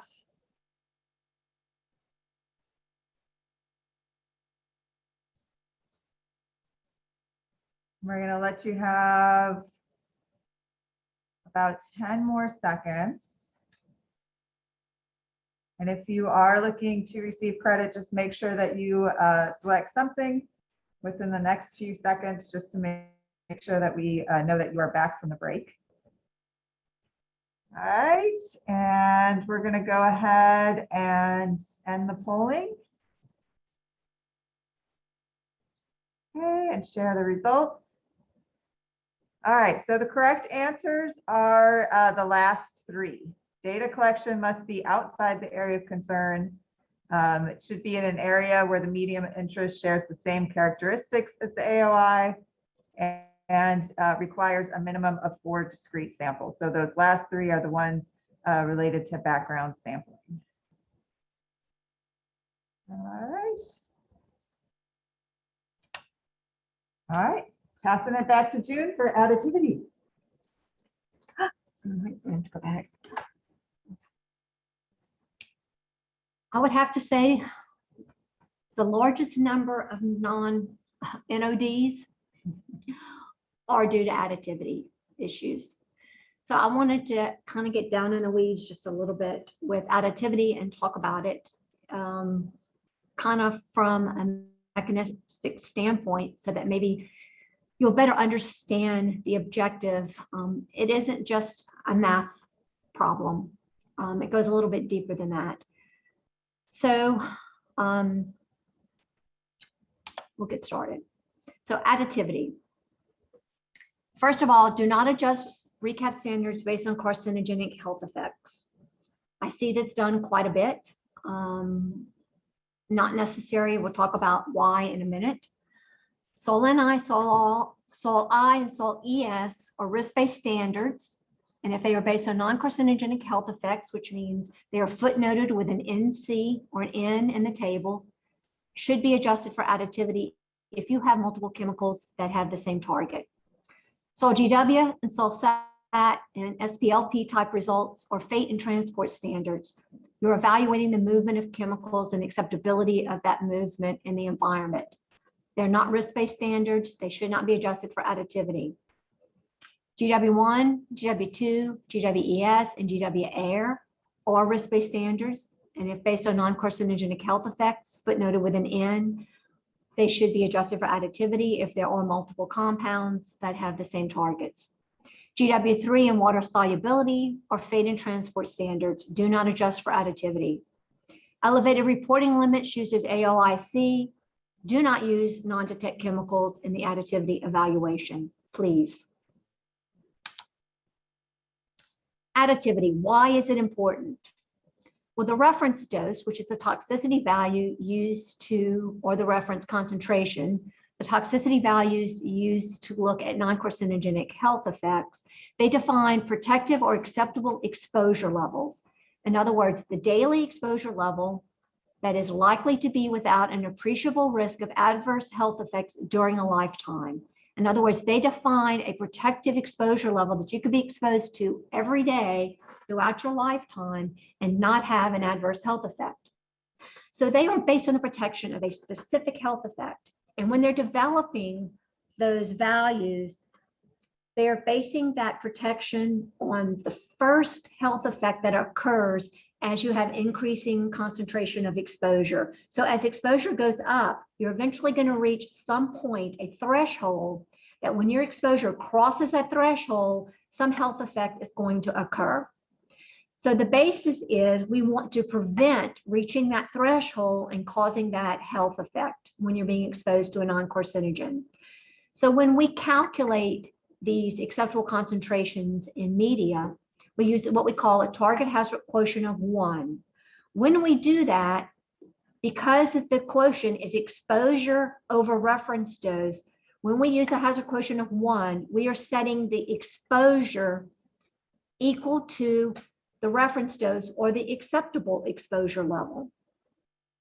So there's some threshold effect, we'll say it's kidney effects. So when we use a target hazard quotient of 1 in calculating the standards, the exposure is going to be equal to that dose that has been determined to be protective of kidney effects.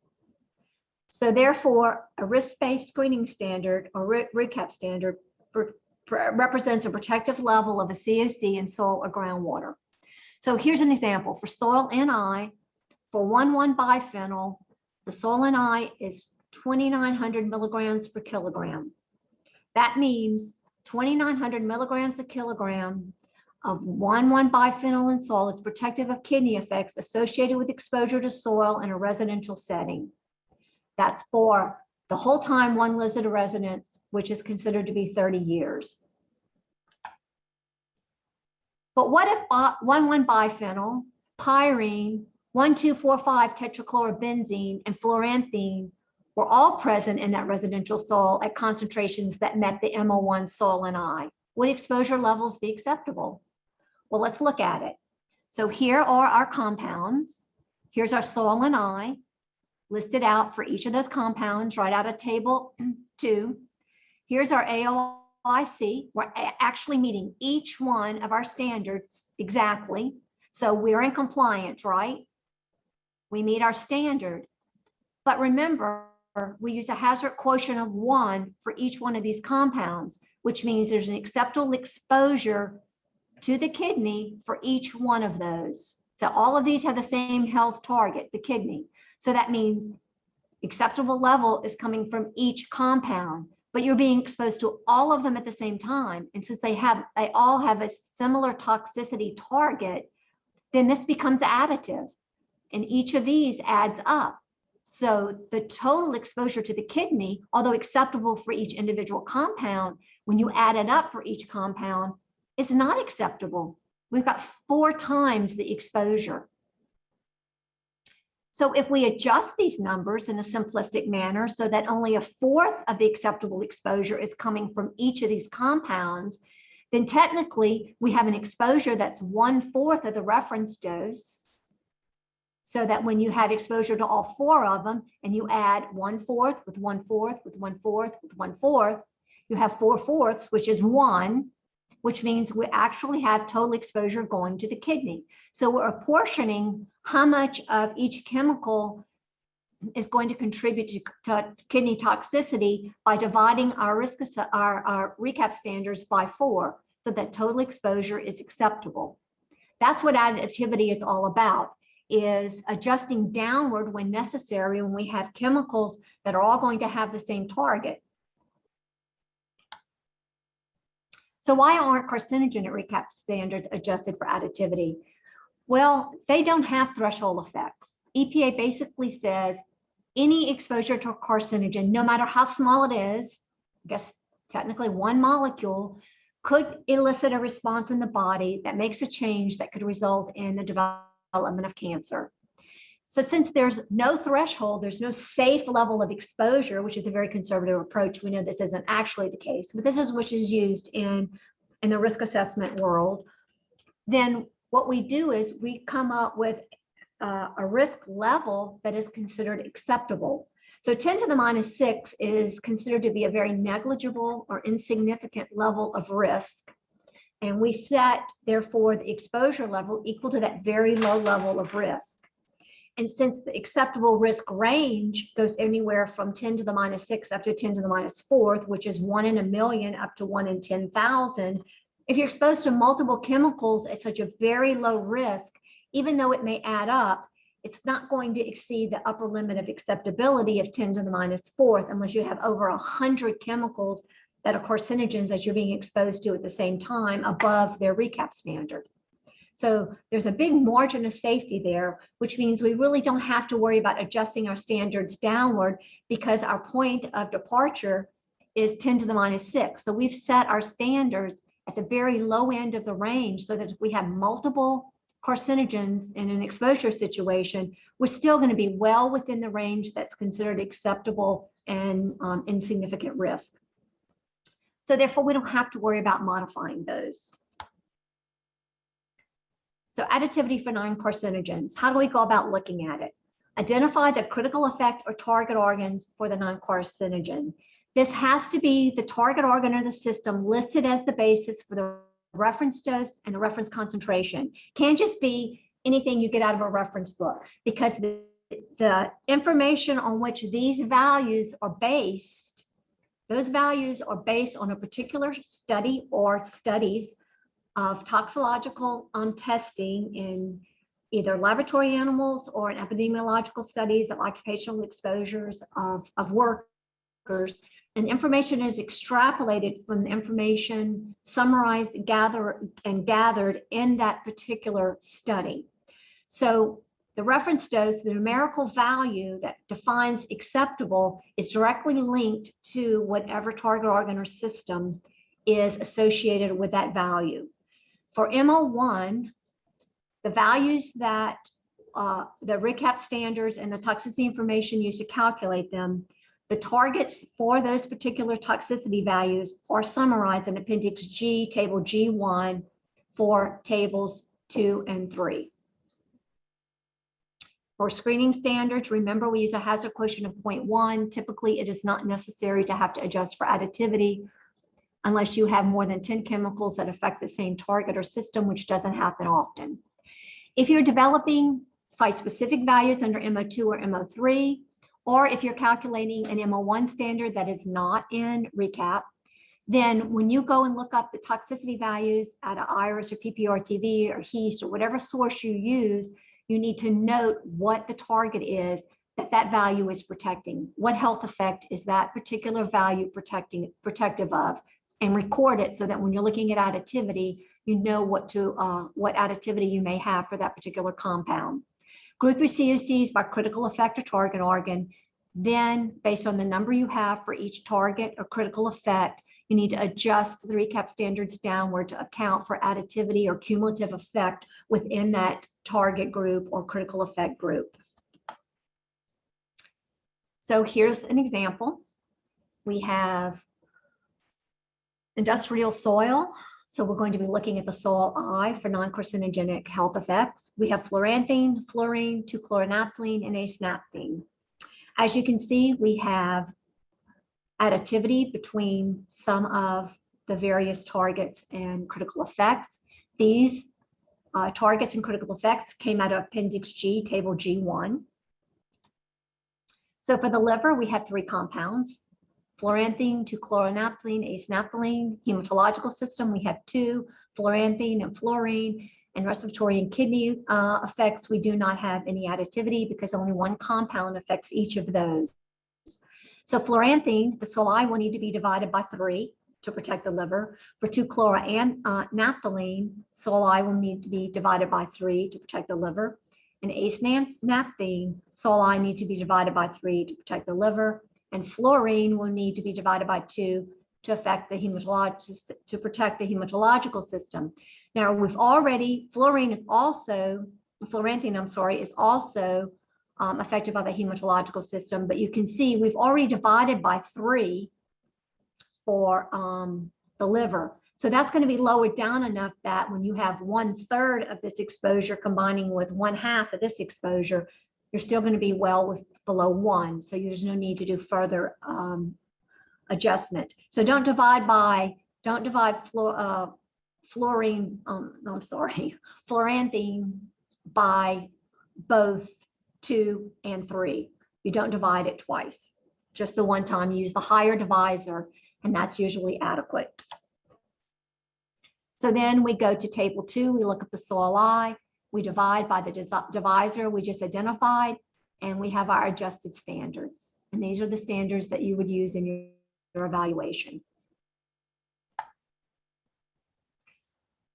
Here's a common problem that we encounter. Additivity with a TPH cap of 10,000. The cap of 10,000 is an aesthetic value. It is not a risk-based value. Therefore, the 10,000 should not be divided by anything, okay?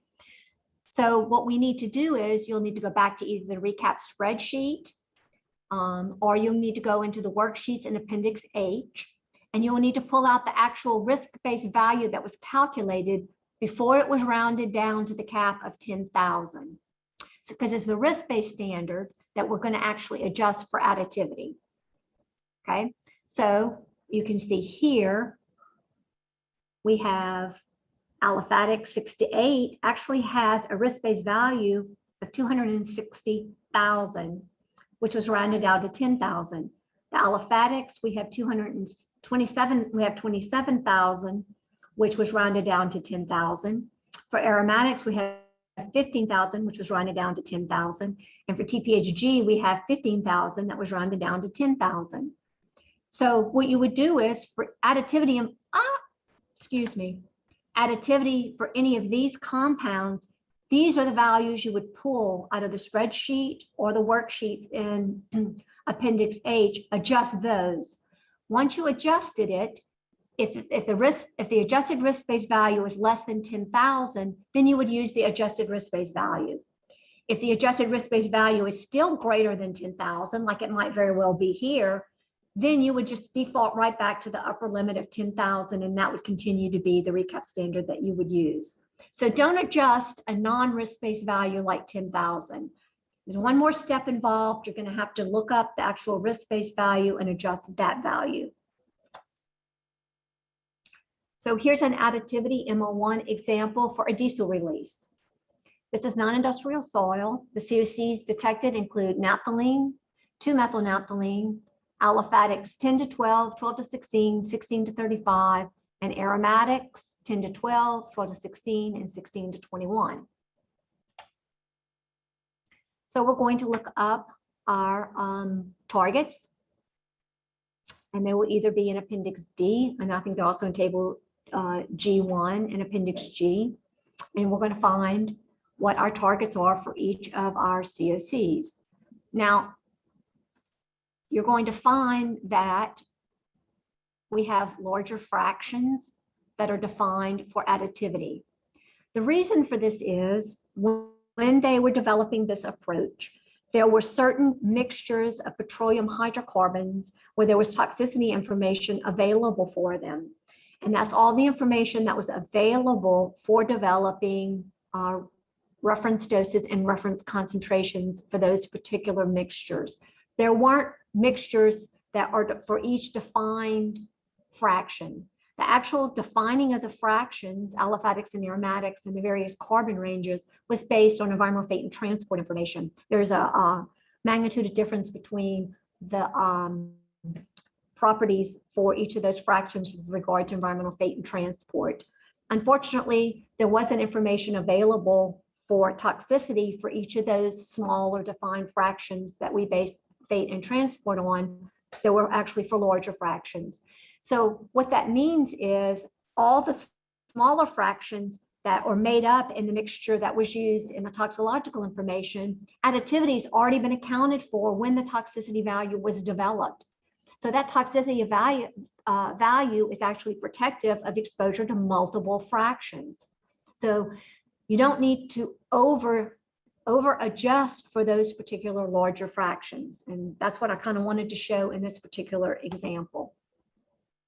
So we have decreased body weight, it's aromatics 10 to 16, naphthalene, 2-methylnaphthalene, liver aliphatics 10 to 16, and aliphatics 16 to 35, nasal, naphthalene, 2-methylnaphthalene, hematological system, and the kidney. So we do have additivity for body weight, liver, and the nasal system. So let's look at that. We have, maybe I need to go back.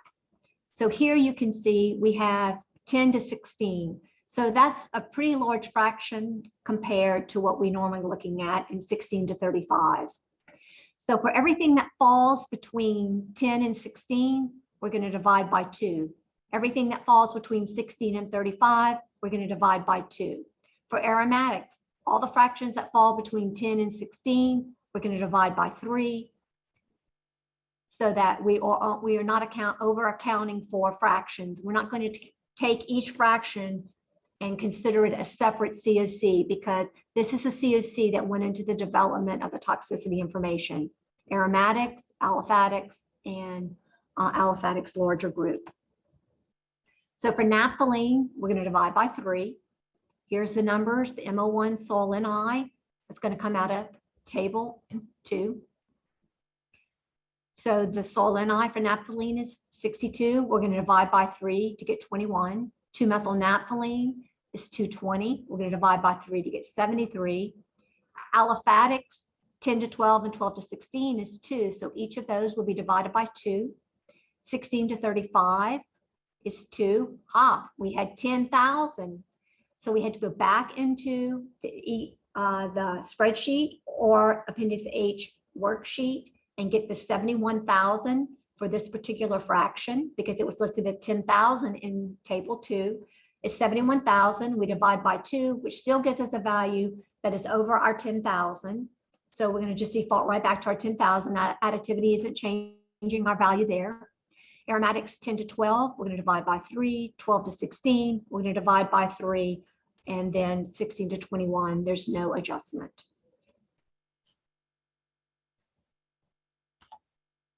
Oh, it's time for poll again. All right. I thought you might need a little bit of a breather after all that additivity data. see, poll number 5. Much polling. Okay, so our 5th poll, steps for addressing additivity for non-carcinogens include, and this is another choose all that apply. Identify the critical effect target organs for all non-carcinogens. Group your COC by critical effect / target organs. Adjust fate / transport recap standard to account for additivity. And or adjust risk-based recap standard to account for additivity. So go ahead and select whichever ones you think are the part of the steps for addressing additivity for non-carcinogens.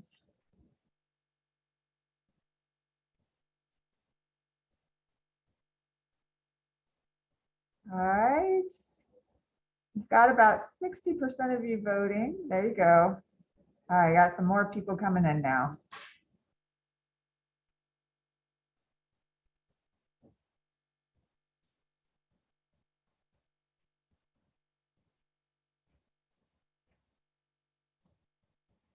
All right, we're going to give you about 10 more seconds.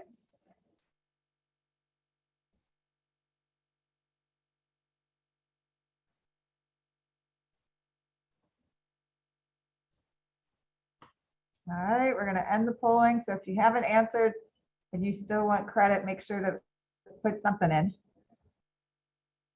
All right, we're going to go ahead and end the polling. Share the results. Most of you got this correct. So it's everything except for adjust fate / transport recap standard to account for additivity. That is not one of the steps. The other 3 all are. I'm going to stop sharing the results and pass it back to June. Thank you, Rebecca. Okay, let's just talk about a few implementation issues.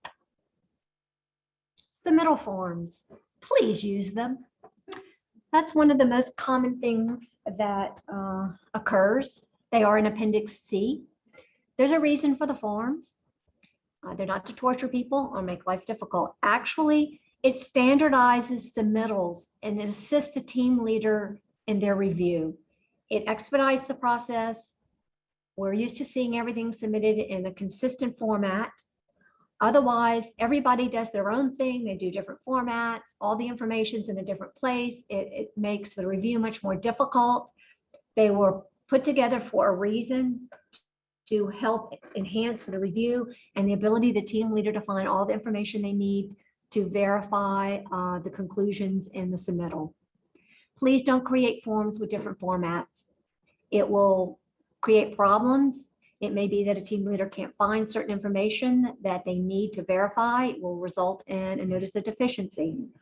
Also, submittal forms are submittal requirements, which are listed in the sections that I have here on the slide. 3.4 for screening option, 4.3 for MO1, 5.4 for MO2, and 6.9 for MO3. So just please, for your team leader's sake, please use the standardized submittal forms. Let's go over conveyance notice. We tend to have quite a bit of issues with conveyance notices.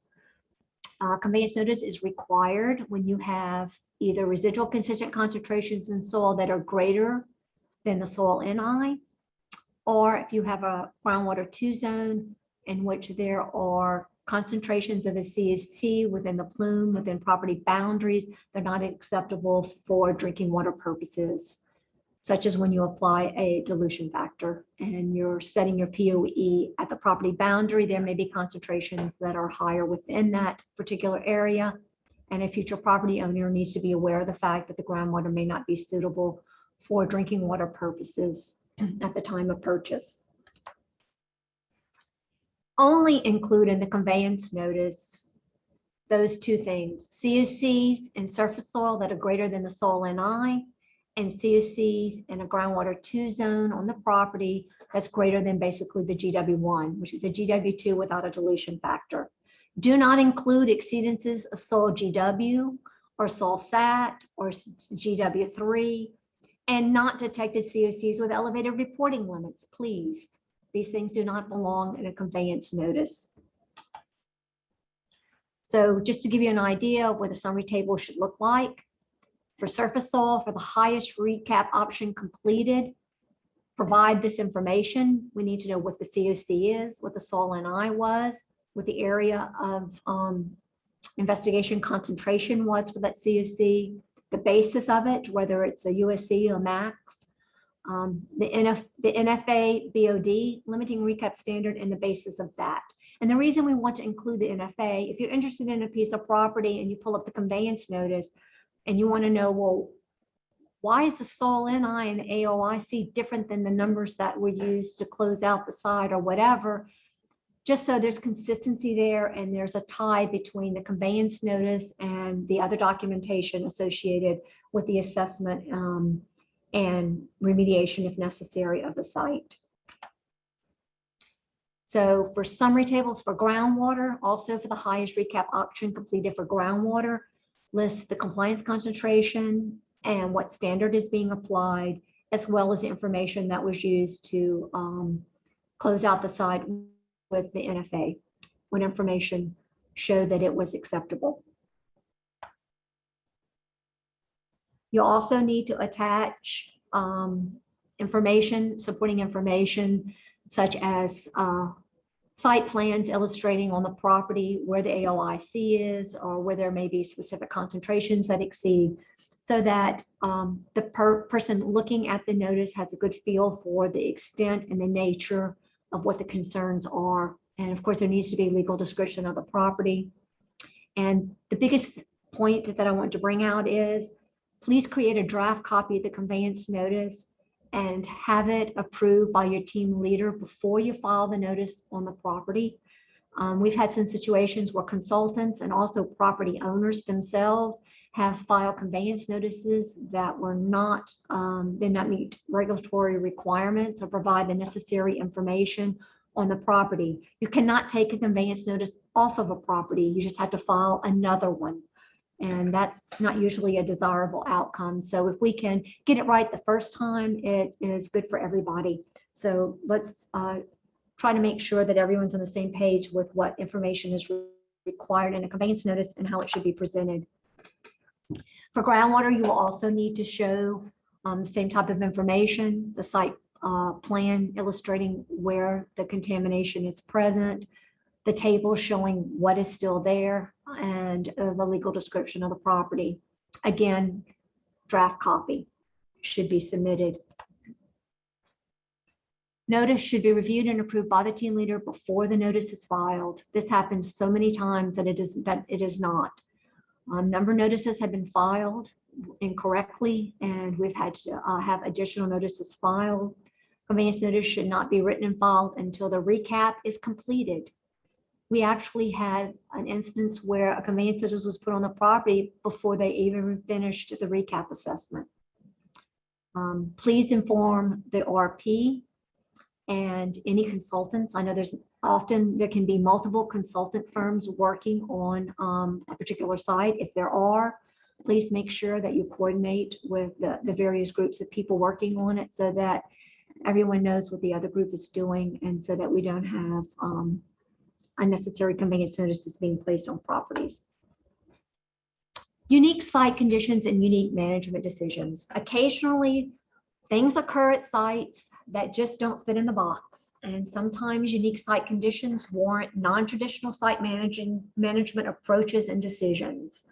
These are usually undergo extensive discussion on LDEQ's part with various technical people to make sure that we're making a decision that is protective and defensible, and it may not fit into the box, but it does meet the goals of the regulations. And these approved site-specific decisions are likely not appropriate for use at other sites.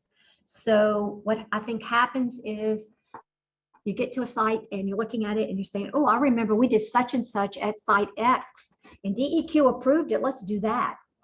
Well, it could very well be that it would be appropriate at that site too, but the chances are it's probably not. So don't assume just because a particular approach was approved for one site, that it's okay to use it at another site. Ask, talk to your team leader about it. If it's something you think that was done at one site and you've got a unique situation at your site and you think it just might work, put it out on the table for discussion and get everyone on board before you just take that approach and go with it. Baseline conditions. When you're presenting a recap assessment, it should be based on current site conditions. You should not take into consideration any planned mitigation, remediation, etc.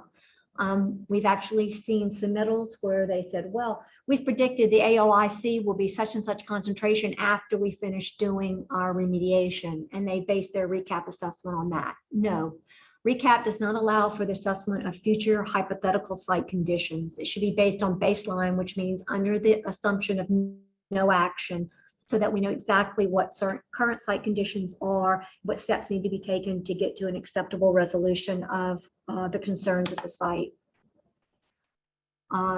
Screening standard and MO1 recap standards should not be applied to media or groundwater other than soil and groundwater.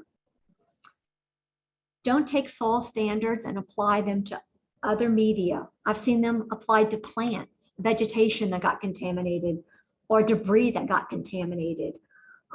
Sediments also may not be appropriate. There are times when we do soil standards for sediments, such as we have a dry ditch that is only conveyance-able water intermittently, and the exposure to those sediments could be very similar to that for soil, or it could be a situation where sediments are along a shoreline and there might be children playing in that area and you feel like a soil NI would be appropriate. That might be. Check with your team leader and we'll talk about it. But it's not appropriate for things such as vegetation and debris and other types of material. And groundwater standards should not be applied to other media such as surface water or rinsate. Like sometimes they'll rinse over a piece of cleaned equipment and they're comparing it to a recap standard under recap. No, we don't do that under recap. And screening standards and recap standards are not applicable to waste. Sludges at the bottom of a pond, ash material that's been buried, what have you, those are not applicable uses of those particular standards. Think about soil standards. They're based on certain soil properties. Sludges and ashes do not share similar properties to those soils. So there are also things such as adherence of soil to skin, the movement of chemicals partitioning from soil, crossing in through the body, and those sorts of things. All those factors come into play, and they would not necessarily be applicable for sludges and ashes and other solid materials that are not actually natural soils. Phase 2 assessments, property redevelopment, land use change, AOIs and AOICs. Boy, we get a lot of phase 2 assessments. There's a lot of redevelopment of properties going on and a lot of uses of changes in land use. And that totally takes the AOI and AOIC and turns it upside down. So let's talk about that just a little bit. Phase 2 assessments, clarifications. Phase 2 assessments are generally assessed under the screening option. There are times we do look at them under higher options, depending on the situation and the findings. So there is no set rule on how this is done. But the area addressed by the phase 2 assessment should meet at least the screening option management criteria or whatever option you are attempting to apply the data to. Data assessment includes comparison of detections, usually for each sampling location. One thing about phase 2 is we don't have a known release.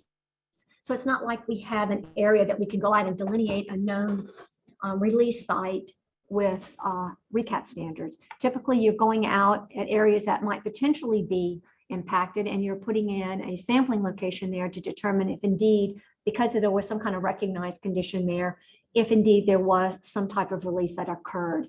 So with that being said, there are some limitations on how you can evaluate that data with regard to recap.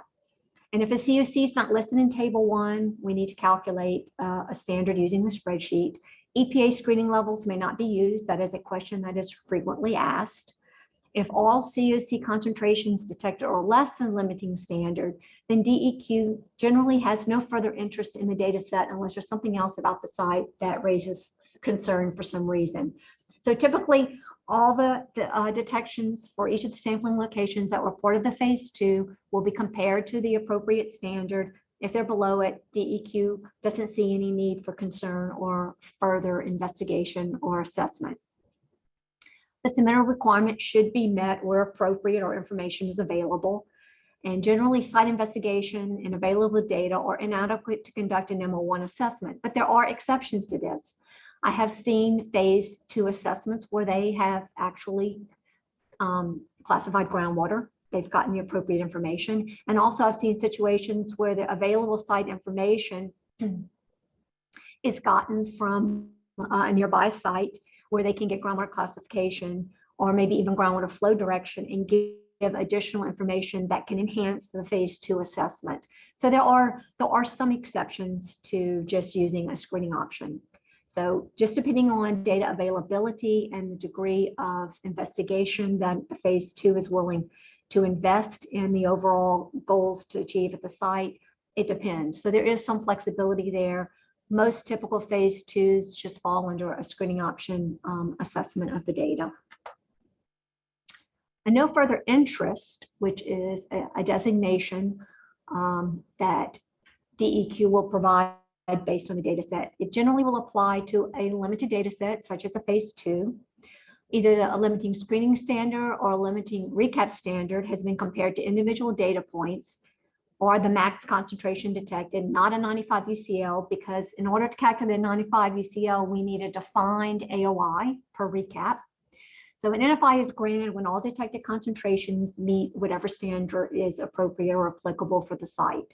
So if all the detects are below that standard, then you don't have an AOI, and therefore there's no further interest. An NFI is applicable only to the sampling locations, not the entire property. So an NFI would state that at sampling locations B1 through B10, all detected concentrations were below the limiting screening standard. Therefore, the department has no further interest in this data set. It's not clearing the entire property. Please be aware of that. Compliance with industrial recap standards for phase 2 for no further interest will still require conveyance notice on the sampling locations. Again, not the entire property.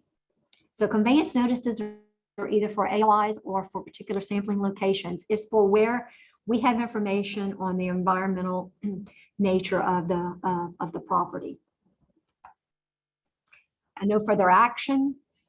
Typically, that's when a recap assessment and if warranted remediation has been conducted and it complies with the regulation. An NFA is applicable to an AOI, not the entire property.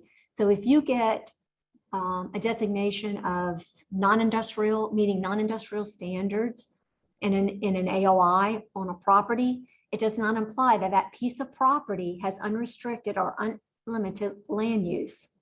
This is a very big misconception.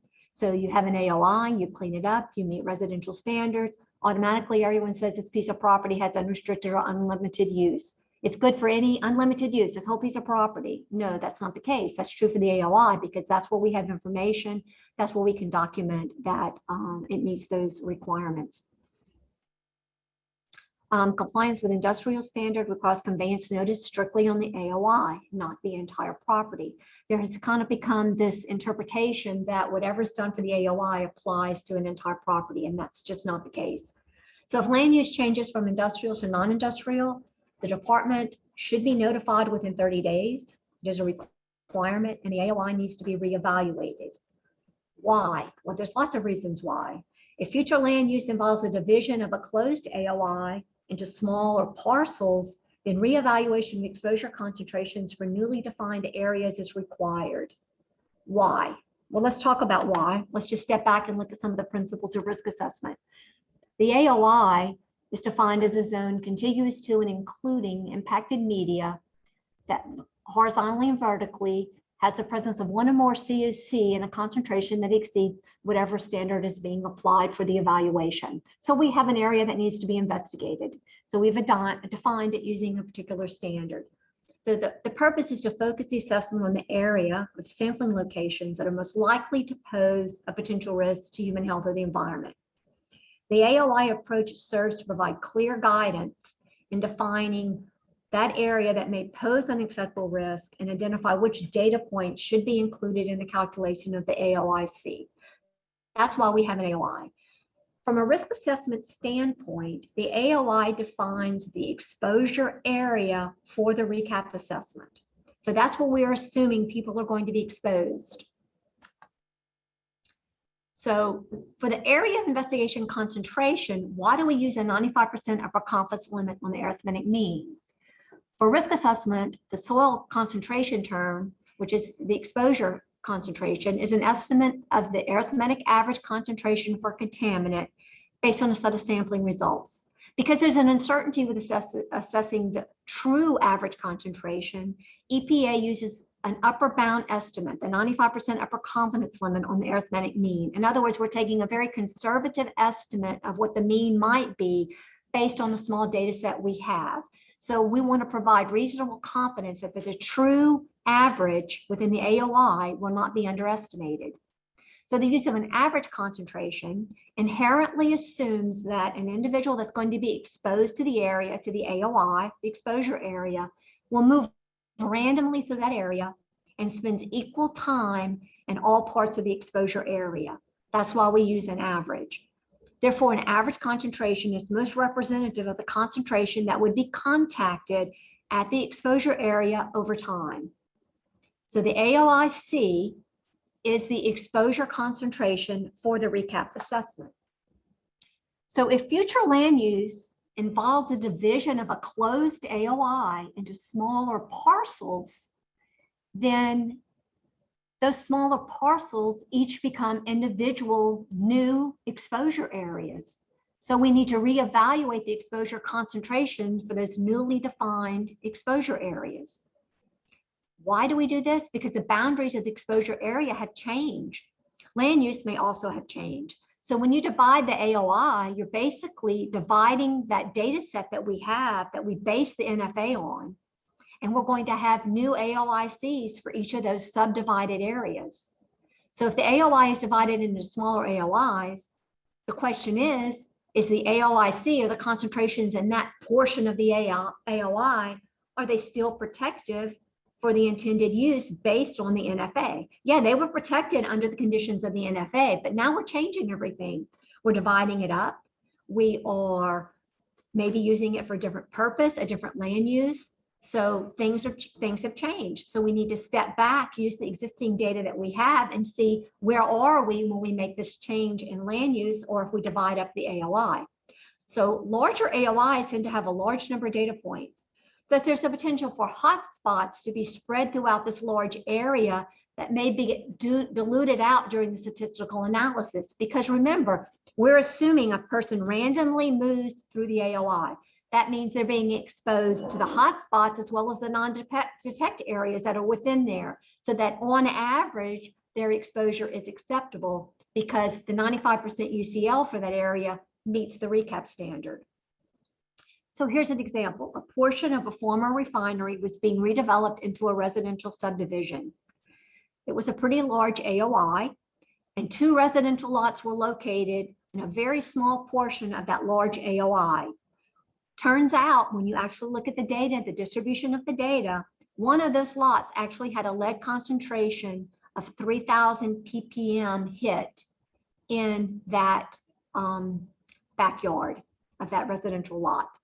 So because of that finding, further action was warranted based on the change in land use and the exposure area being redefined. It was no longer a large AOI in an industrial area. It was a very small AOI as one particular lot in a newly developed subdivision. And the other thing you need to think about too is the placement of enclosed structures. You know, maybe there were no enclosed structures, and now we're going to develop a large AOI and we're going to use the whole thing, but there might be an enclosed structure over a portion of it. And, you know, beforehand, you didn't know what portion there might have been an enclosed structure. Go to the data, look at the data, see where the different hits were and screen them and see if you need to do further analysis for potential vapor intrusion issues. So if land use changes and the original AOI is being subdivided into smaller develops, reevaluate what the new AOIC might be based on the newly defined exposure area. One of the ways to do this is if you have these tools available to you is if you have a plan of the proposed development and you can overlay it over, let's say it was a particular site or facility and you had the layout and you could overlay the proposed development over the site layout. And then you could see where the existing known sample and data locations are in relation to the proposed development.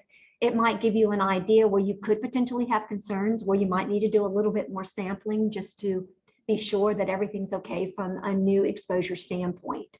And it also might help you see the need for, more extensive data needing to be collected.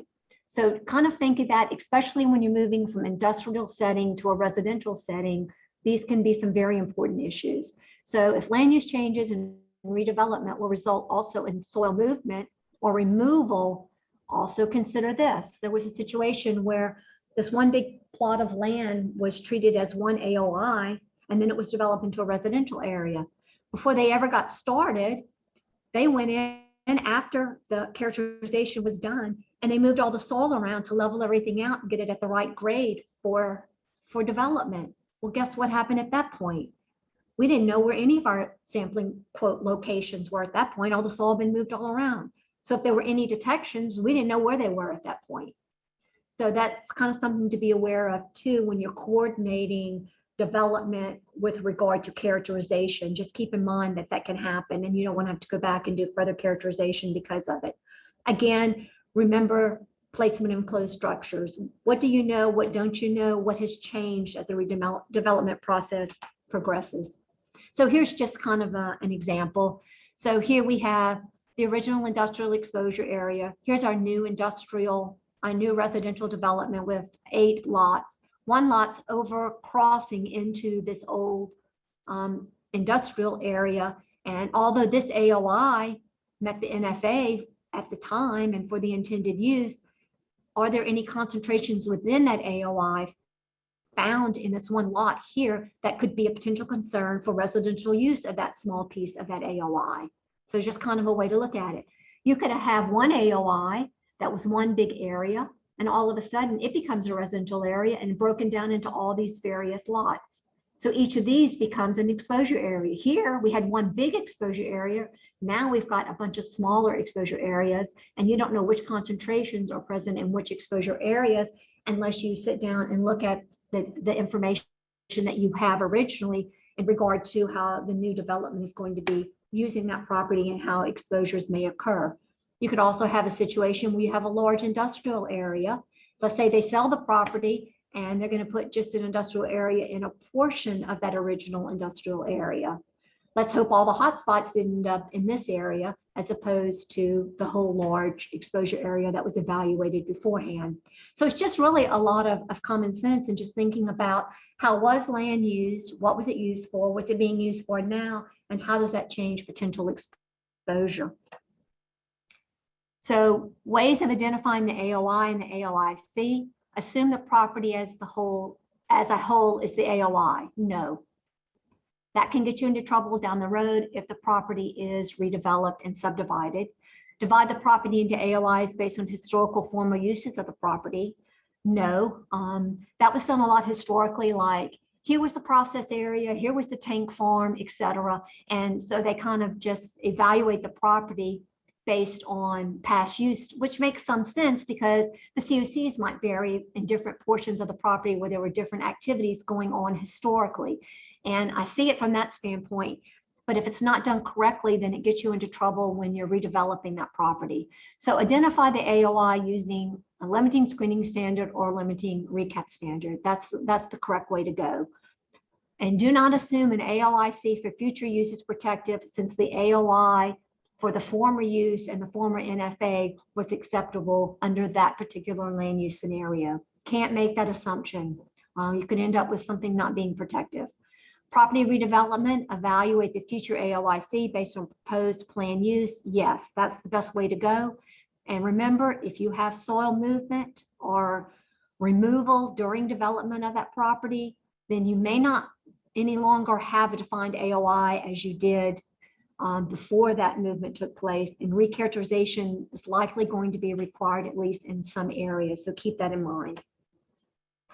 All right, so we are up to poll number 6. And we're going to talk about what should be included in a conveyance notice. Let's bring this one up, poll number 6. All right, so what should be included in a conveyance notice? Non-detected, this is another choose all that apply. Non-detected COCs with elevated reporting limits. COC in the surface a soil that's greater than the non-industrial soil standard. COC in groundwater 2 zone on property, which is greater than groundwater 1. Exceedances of the soil protective of groundwater or soil saturation limit. Exceedances of groundwater 3 recap standards. So just choose the whatever one should be included in the conveyance notice.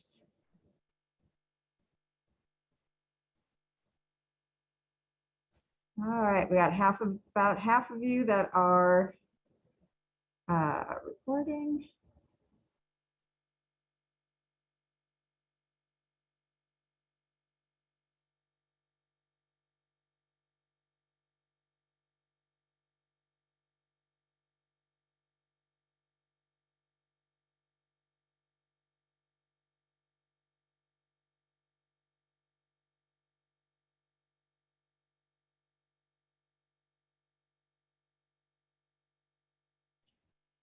All right, we're going to give you a few more seconds to reply.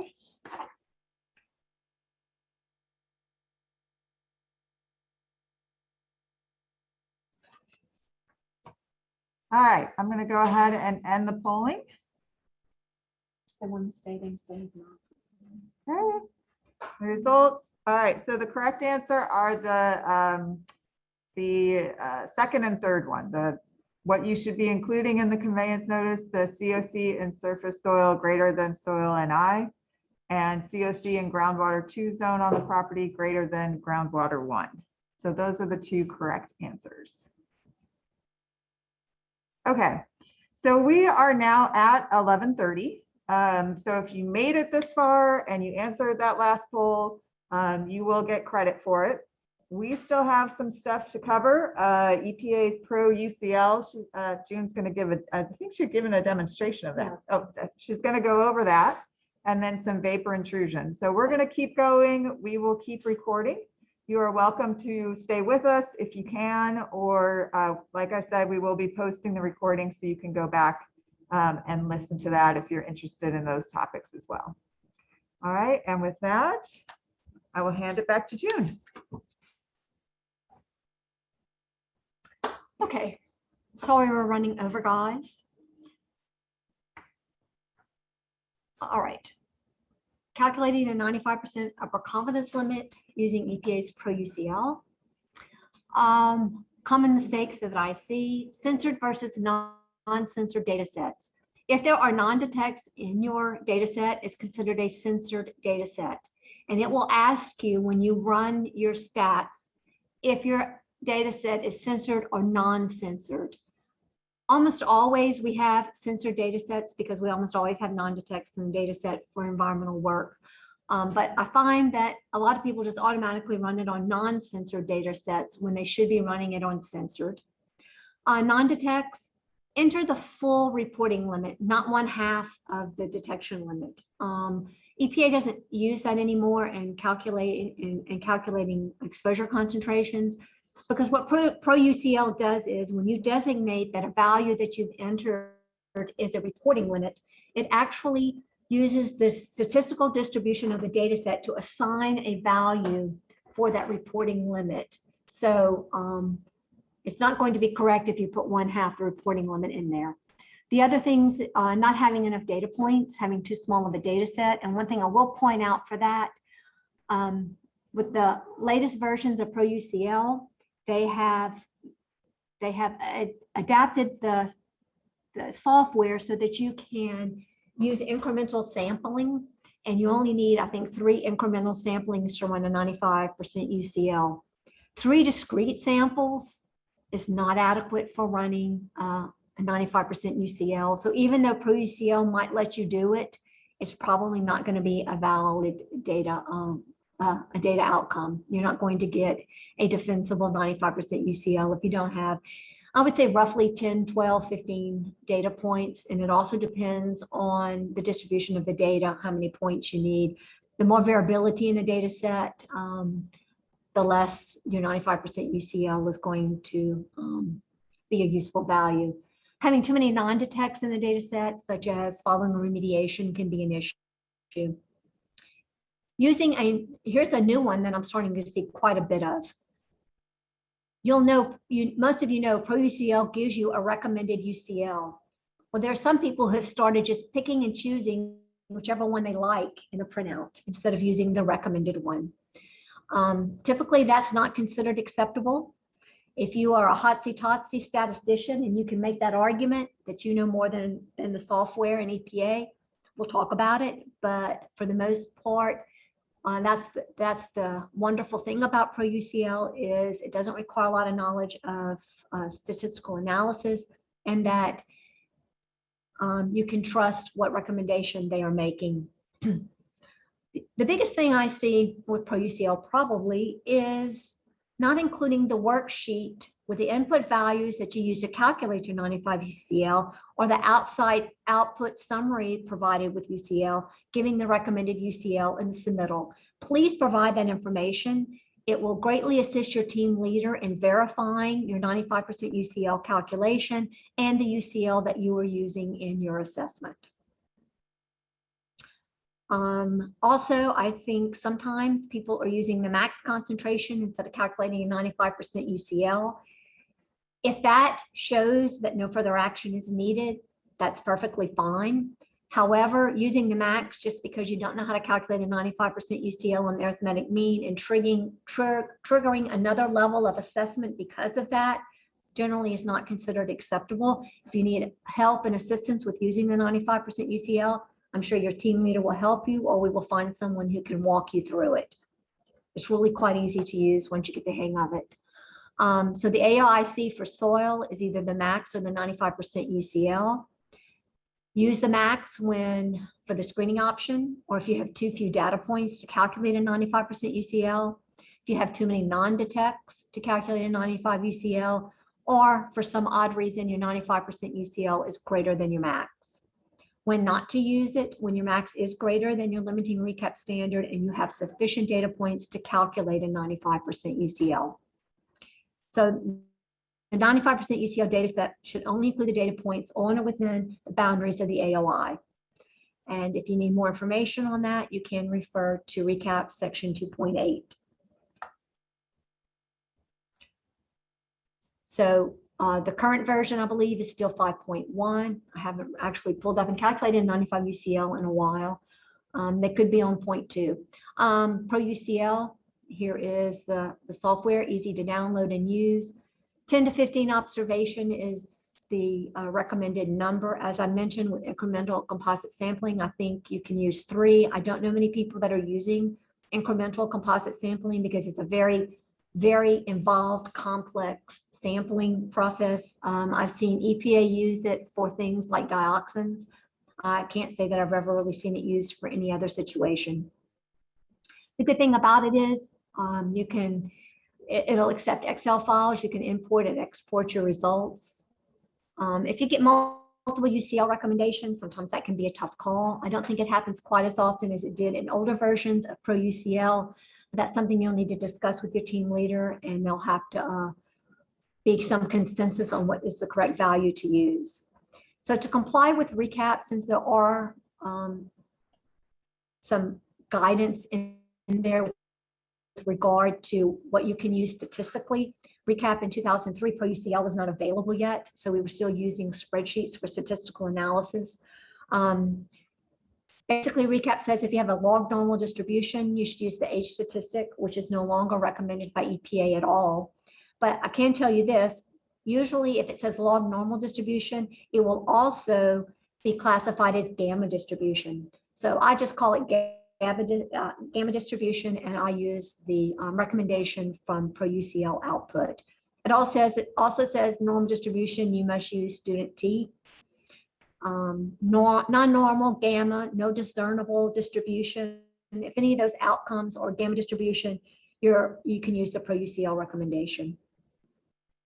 But typically, I would say in general, we use the ProUCL recommendation regardless of the distribution of the data, because it gives a superior estimate of the exposure concentration. Just a few key things I want to hit on vapor intrusion. Enclosed structure. I've seen some enclosed structure being evaluated on things that don't meet the definition of enclosed structure, such as buildings that are on pier and beam, or warehouses that are not occupied, simply are used for storage. They're not people who work within that structure. Those are not considered enclosed structures, and vapor intrusion is typically not a concern. It may be that the use of that building is going to change in the future and you need to evaluate it. That's just something that you need to note in your report, that you are looking at it for potential change in use and future use of the land. The soil AOI for enclosed structure, typically we use the data points. There's usually one or two that are closest or near the enclosed structure if you're applying like soil ES. Same thing's true with groundwater. If you have a groundwater sampling location near to the building that's most representative of what concentrations might be beneath that structure or contributing vapors to that structure, then that's information that you would want to use and treat as your groundwater AOI. Make sure you have proper characterization of groundwater flow direction if you're going to use up gradient, because you don't want to know just what's under that building now, but something that may potentially in the future migrate under that building if you're dealing with volatiles that could contribute to indoor air concentrations. So it depends on the nature of the release and the location of enclosed structure. The soil ES for the AOI for enclosed structure may be a separate AOI from your main AOI, or they may be the same. So you can do a kind of a subdivision of the AOI where you're looking at just enclosed structure, because most of your data points may not be applicable to the enclosed structure evaluation. You may want to use a subset of your data set to look at enclosed structure. It's just going to depend on site-specific conditions.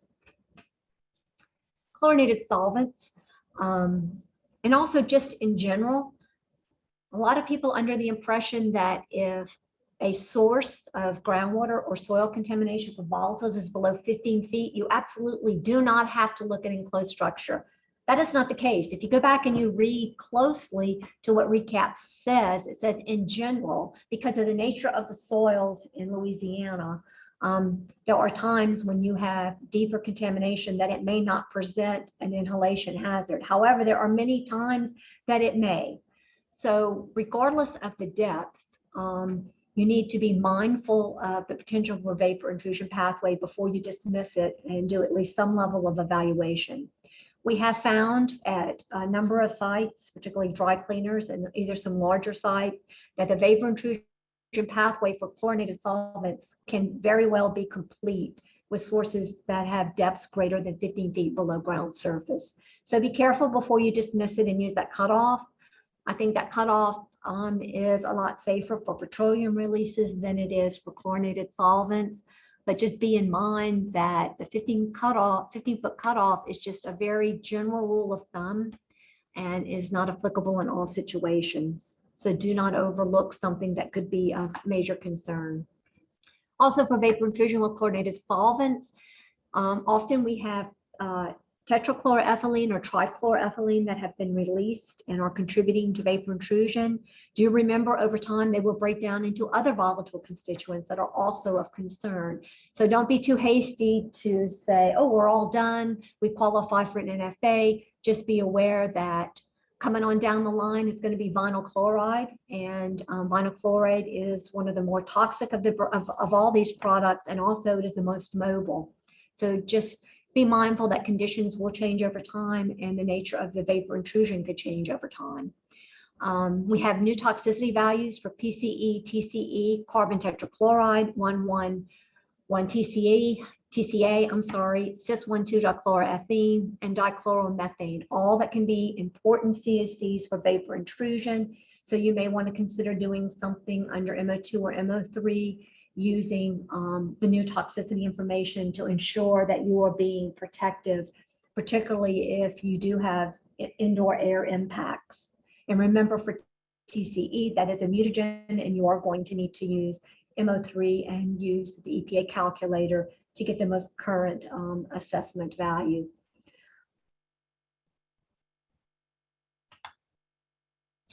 Also, bear in mind, EPA does not regulate indoor air. Basically, indoor air concentrations are used as a target for groundwater and soil remediation. So it's kind of a back calculation. We have to know what target we need to meet in indoor air so that we can adequately remediate groundwater and soil, such that the vapors coming from those sources post-remediation do not result in unacceptable indoor air concentrations. So keep that in mind. Other thing I'll point out to you for TCE, EPA has response action levels. There's a number of memos that are out and circulating because TCE is unique in that it causes fetal development heart malformations in the first trimester of pregnancy. That is a very sensitive target or effect, health effect, that EPA is developing standards to be protective of. And regions 3, 7, 9, and 10 have developed values for that particular effect of 2 micrograms per cubic meter. And remember that you're comparing time integrated samples, which are average concentrations. ATSDR, health-based guideline for indoor air, they also have a value for TCE of 2.1 micrograms per cubic meter. And then EPA also has some health-based guidelines for indoor air for TCE in industrial setting, which are based on 8-hour exposure periods. So you can see region 3, 7, 10, and 9 also have some values that you can consider when you're evaluating the vapor intrusion pathway for these compounds in various land use situations.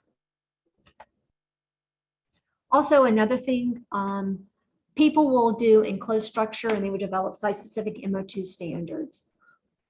And I guess I have some opinion on what site-specific information is realistic and which is not. Things I have in yellow, like depth to contaminated surface soils or groundwater, I think those are definitely that site-specific information that is important. Thickness of the vadose zone is site-specific information. Enclosed air structure exchange rate is something that can be obtained from how the air conditioning system is run, what the size of the building is. Volume and filtration ratio can also be determined on a site-specific basis. Sometimes foundation and wall thickness can also be determined. But things like, cracks in the slab, it's kind of hard to know. Cracks in the foundation, what the surface area and volumetric water content and what have you of foundation and wall cracks and what have you. I always rely upon default information because I'm not quite sure how you would go about making an assessment and making site-specific measurements of these types of parameters. So just kind of keep that in mind when you start down the trail of doing Mo2. I think it's very useful to use site-specific information where it can be obtained. Anytime we can gear an assessment to site-specific parameters and conditions, it's a much more accurate assessment and therefore much more desirable. But not using information that it's not defensible or it's not accurate might not help us get to the point we want to get at. So for the vapor intrusion pathway, they do have, EPA has a calculator that calculates screening levels. It's useful for a planning tool, and to recap, we aren't using it specifically for recap. I like to use it because if I've gotten some subslab soil gas information back, I can put it into this calculator and it will estimate for me what indoor air concentrations might be. So it kind of gives me an idea of, wow, maybe I need to go get indoor air samples, or, oh, there doesn't seem to be a problem at all because this conservative screening level tool has showed me that indoor air concentrations are well below what's considered acceptable. So I use it as a tool. I think it's very helpful for planning purposes. And it just helps you look at your data in different ways and get more information out of it. One thing I will tell you, it does provide some very conservative estimates, like for example, under recap, if you're looking at a GW3 zone, as you know, the NCL is 5, but actually for vapor intrusion, the acceptable concentration is going to be like 2 ppb instead of 5 ppb. And we usually do not delineate or evaluate GW3 zones to levels out to the MCL. So like I said, there may be some limitations in using this tool for certain situations, but it is a good tool to kind of play with, get a feel for, and learn the relationship between source soil gas, subslab soil gas, and indoor air concentrations, and looking at some of the attenuation factors and stuff. Additivity for enclosed structure. Okay, just one real quick example. I've given these before, but just to kind of keep the focus on where additivity occurs. Additivity always occurs in an exposure medium. It doesn't occur in other places, okay? So here we have acetone, 2-chloro-naphthalene, and hexachloroethane in soil, 1,1-dichloroethene, fluoranthene, and hexachloroethane in groundwater. However, not all these chemicals are volatile. So the first thing you need to do is look at what's volatile, and volatile is defined as a Henry's law constant greater than or equal to 1 times 10 to the minus 5th, and a molecular weight less than 200 grams per mole. So if it doesn't meet those qualifications, it's unlikely to be in indoor air, so therefore it shouldn't be considered in your additivity because it will not be in your exposure medium. So our exposure medium is indoor air.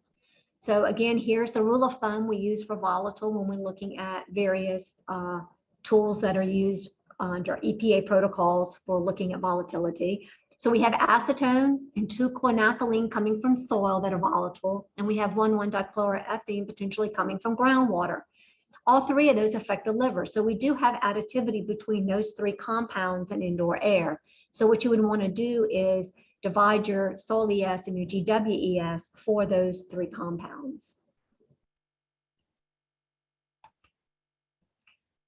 Here's another one that tends to keep reoccurring. There are people who don't understand what the SD is. The SD is the thickness of the impacted groundwater within the permeable zone. So if you have a groundwater zone, and let's say you have a compound that is lighter than water, it's going to be primarily in the top portion of the aquifer, especially if you have minimal contamination. So in this example, our SD, the thickness of the plume, is 5 feet. That is our SD. So when you go to look up your dilution factor, you're going to use an SD of 5. And this can be determined either with information obtained in the field, and there's also some calculations that are available.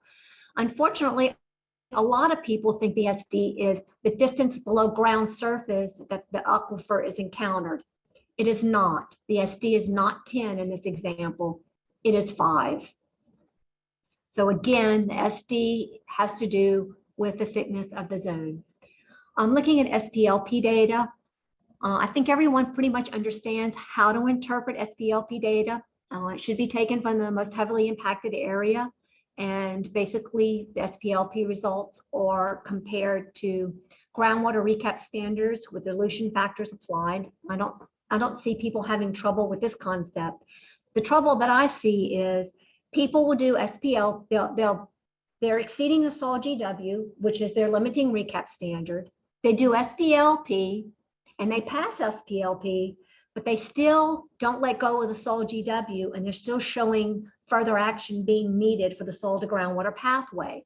That's not the case. If you do SPLP, that analysis is a site-specific analysis of the ability of that chemical to partition from site-specific soils into a solution under laboratory conditions.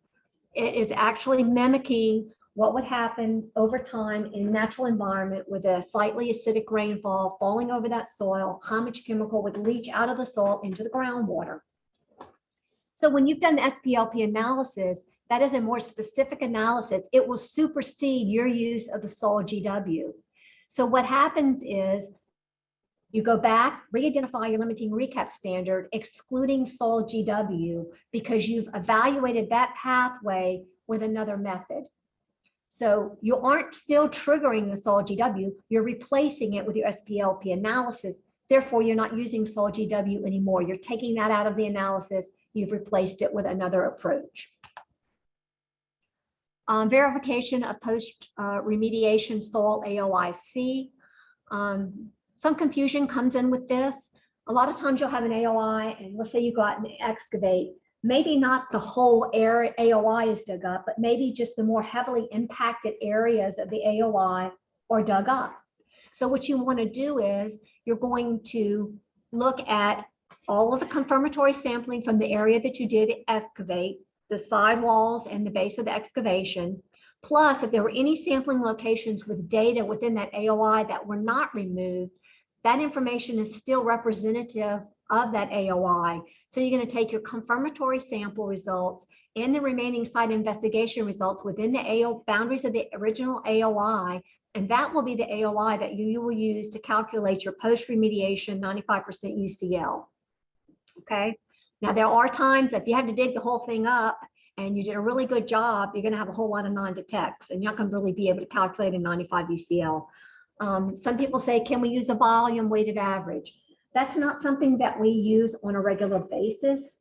I can only think of maybe once or twice that it's ever been used, and the situation was an excavation had been conducted, confirmatory samples had been taken, and they backfilled before we got the confirmatory samples back. When we got the confirmatory samples back, there was some more excavation needed in a couple of locations. So that was very unfortunate because additional remediation was warranted at that point, but this area had already been backfilled. So basically what we did, we took into consideration that if that soil was disturbed in the future, that there would be mixing of that very small location of contaminated soil with the clean soil, and that the resulting concentrations, if any were left at the surface following that soil disturbing activity, that they would be acceptable. So no, it's not something that DEQ uses on a regular basis. It has been used, as I said, once, maybe twice in all the years I've been doing this to demonstrate that there was not a problem to prevent having to dig up all of that clean soil and actually, I guess, redoing the whole excavation and remediation.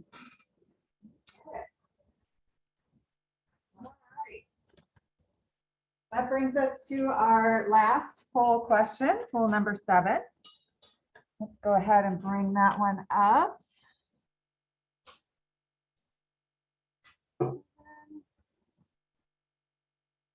All right, so what are some common mistakes or issues with using Pro UCL? And this is another one, choose all that apply. Entering half the reporting limit instead of the full reporting limit for non-detects.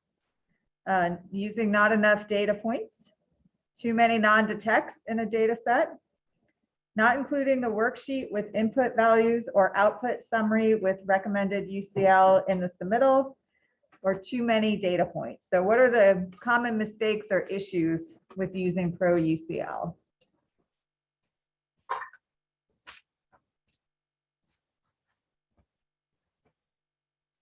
All right. Got about 60% of you voting. All right, we're up to 75%.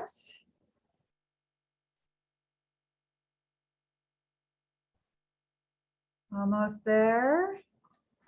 We're going to give you about 10 more seconds to answer.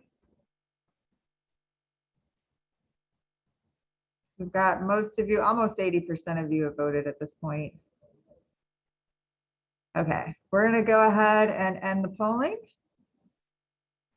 Show the results. So correct answers are the first 4. Too many data points, not an issue. So, but everything else, those are some of the common mistakes that we see with using Pro UCL. Okay, we're going to stop sharing the results.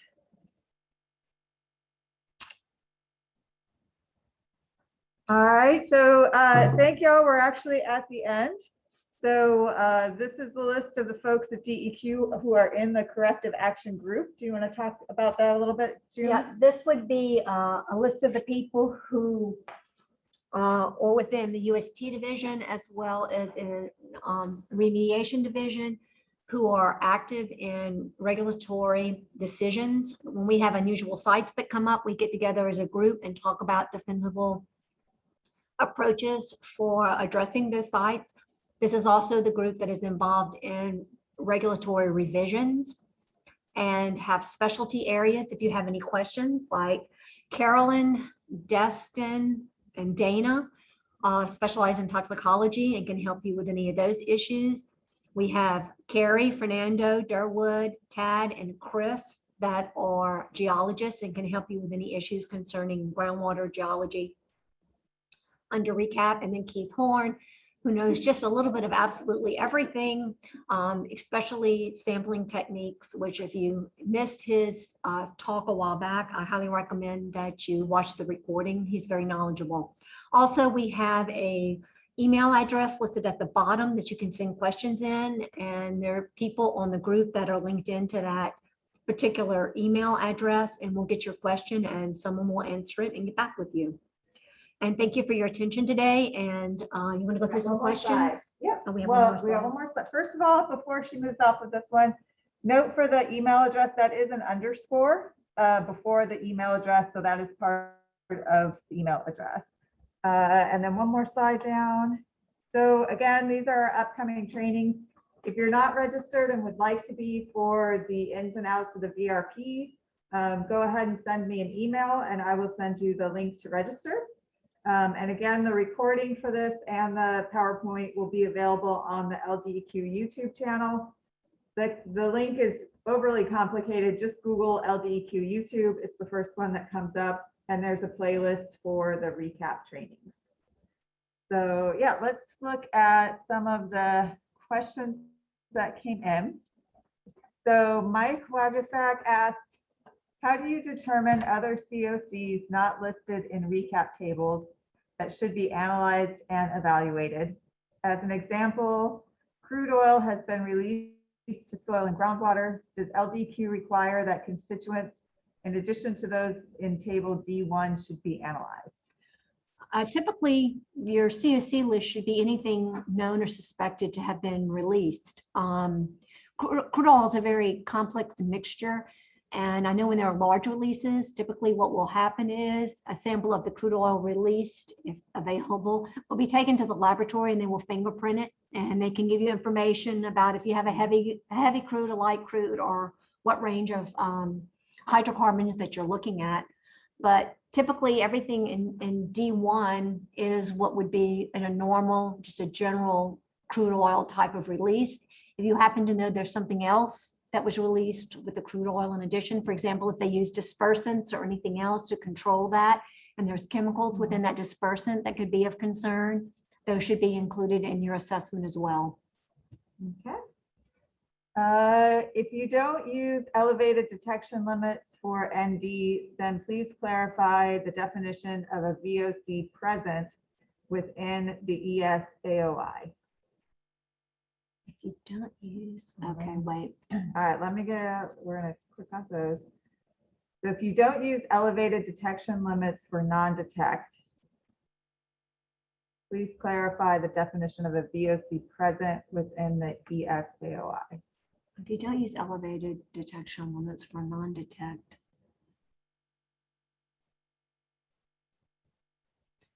a VOC present, the presence of a VOC would be a detection.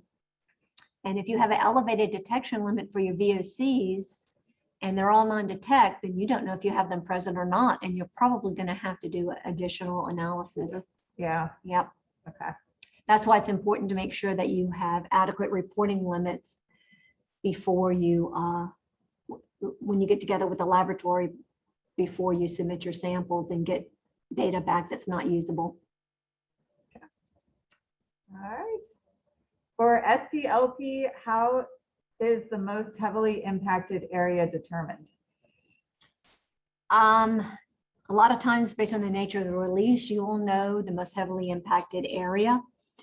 If not, sometimes you can go back out as a second phase or second step to the investigation and go back once you have your totals data and take your SPLP at the locations where you did get the highest concentrations. And it may be different for different COCs, and you may need more than one SPL sample. All right.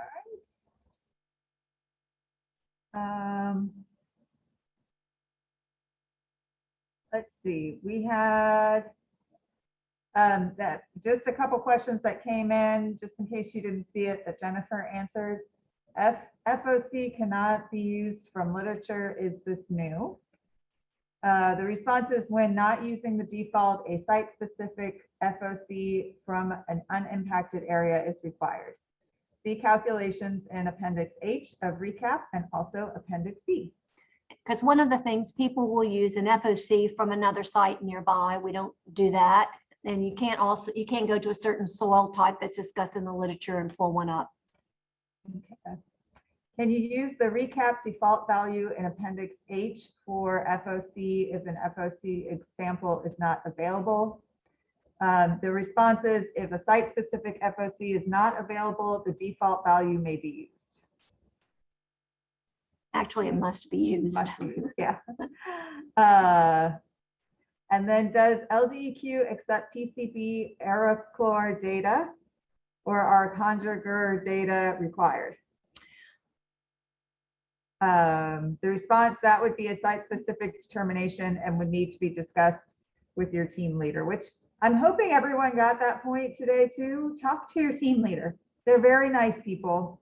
They want to work with you to close out these sites as much as you do. So make sure you're coordinating with your team leader.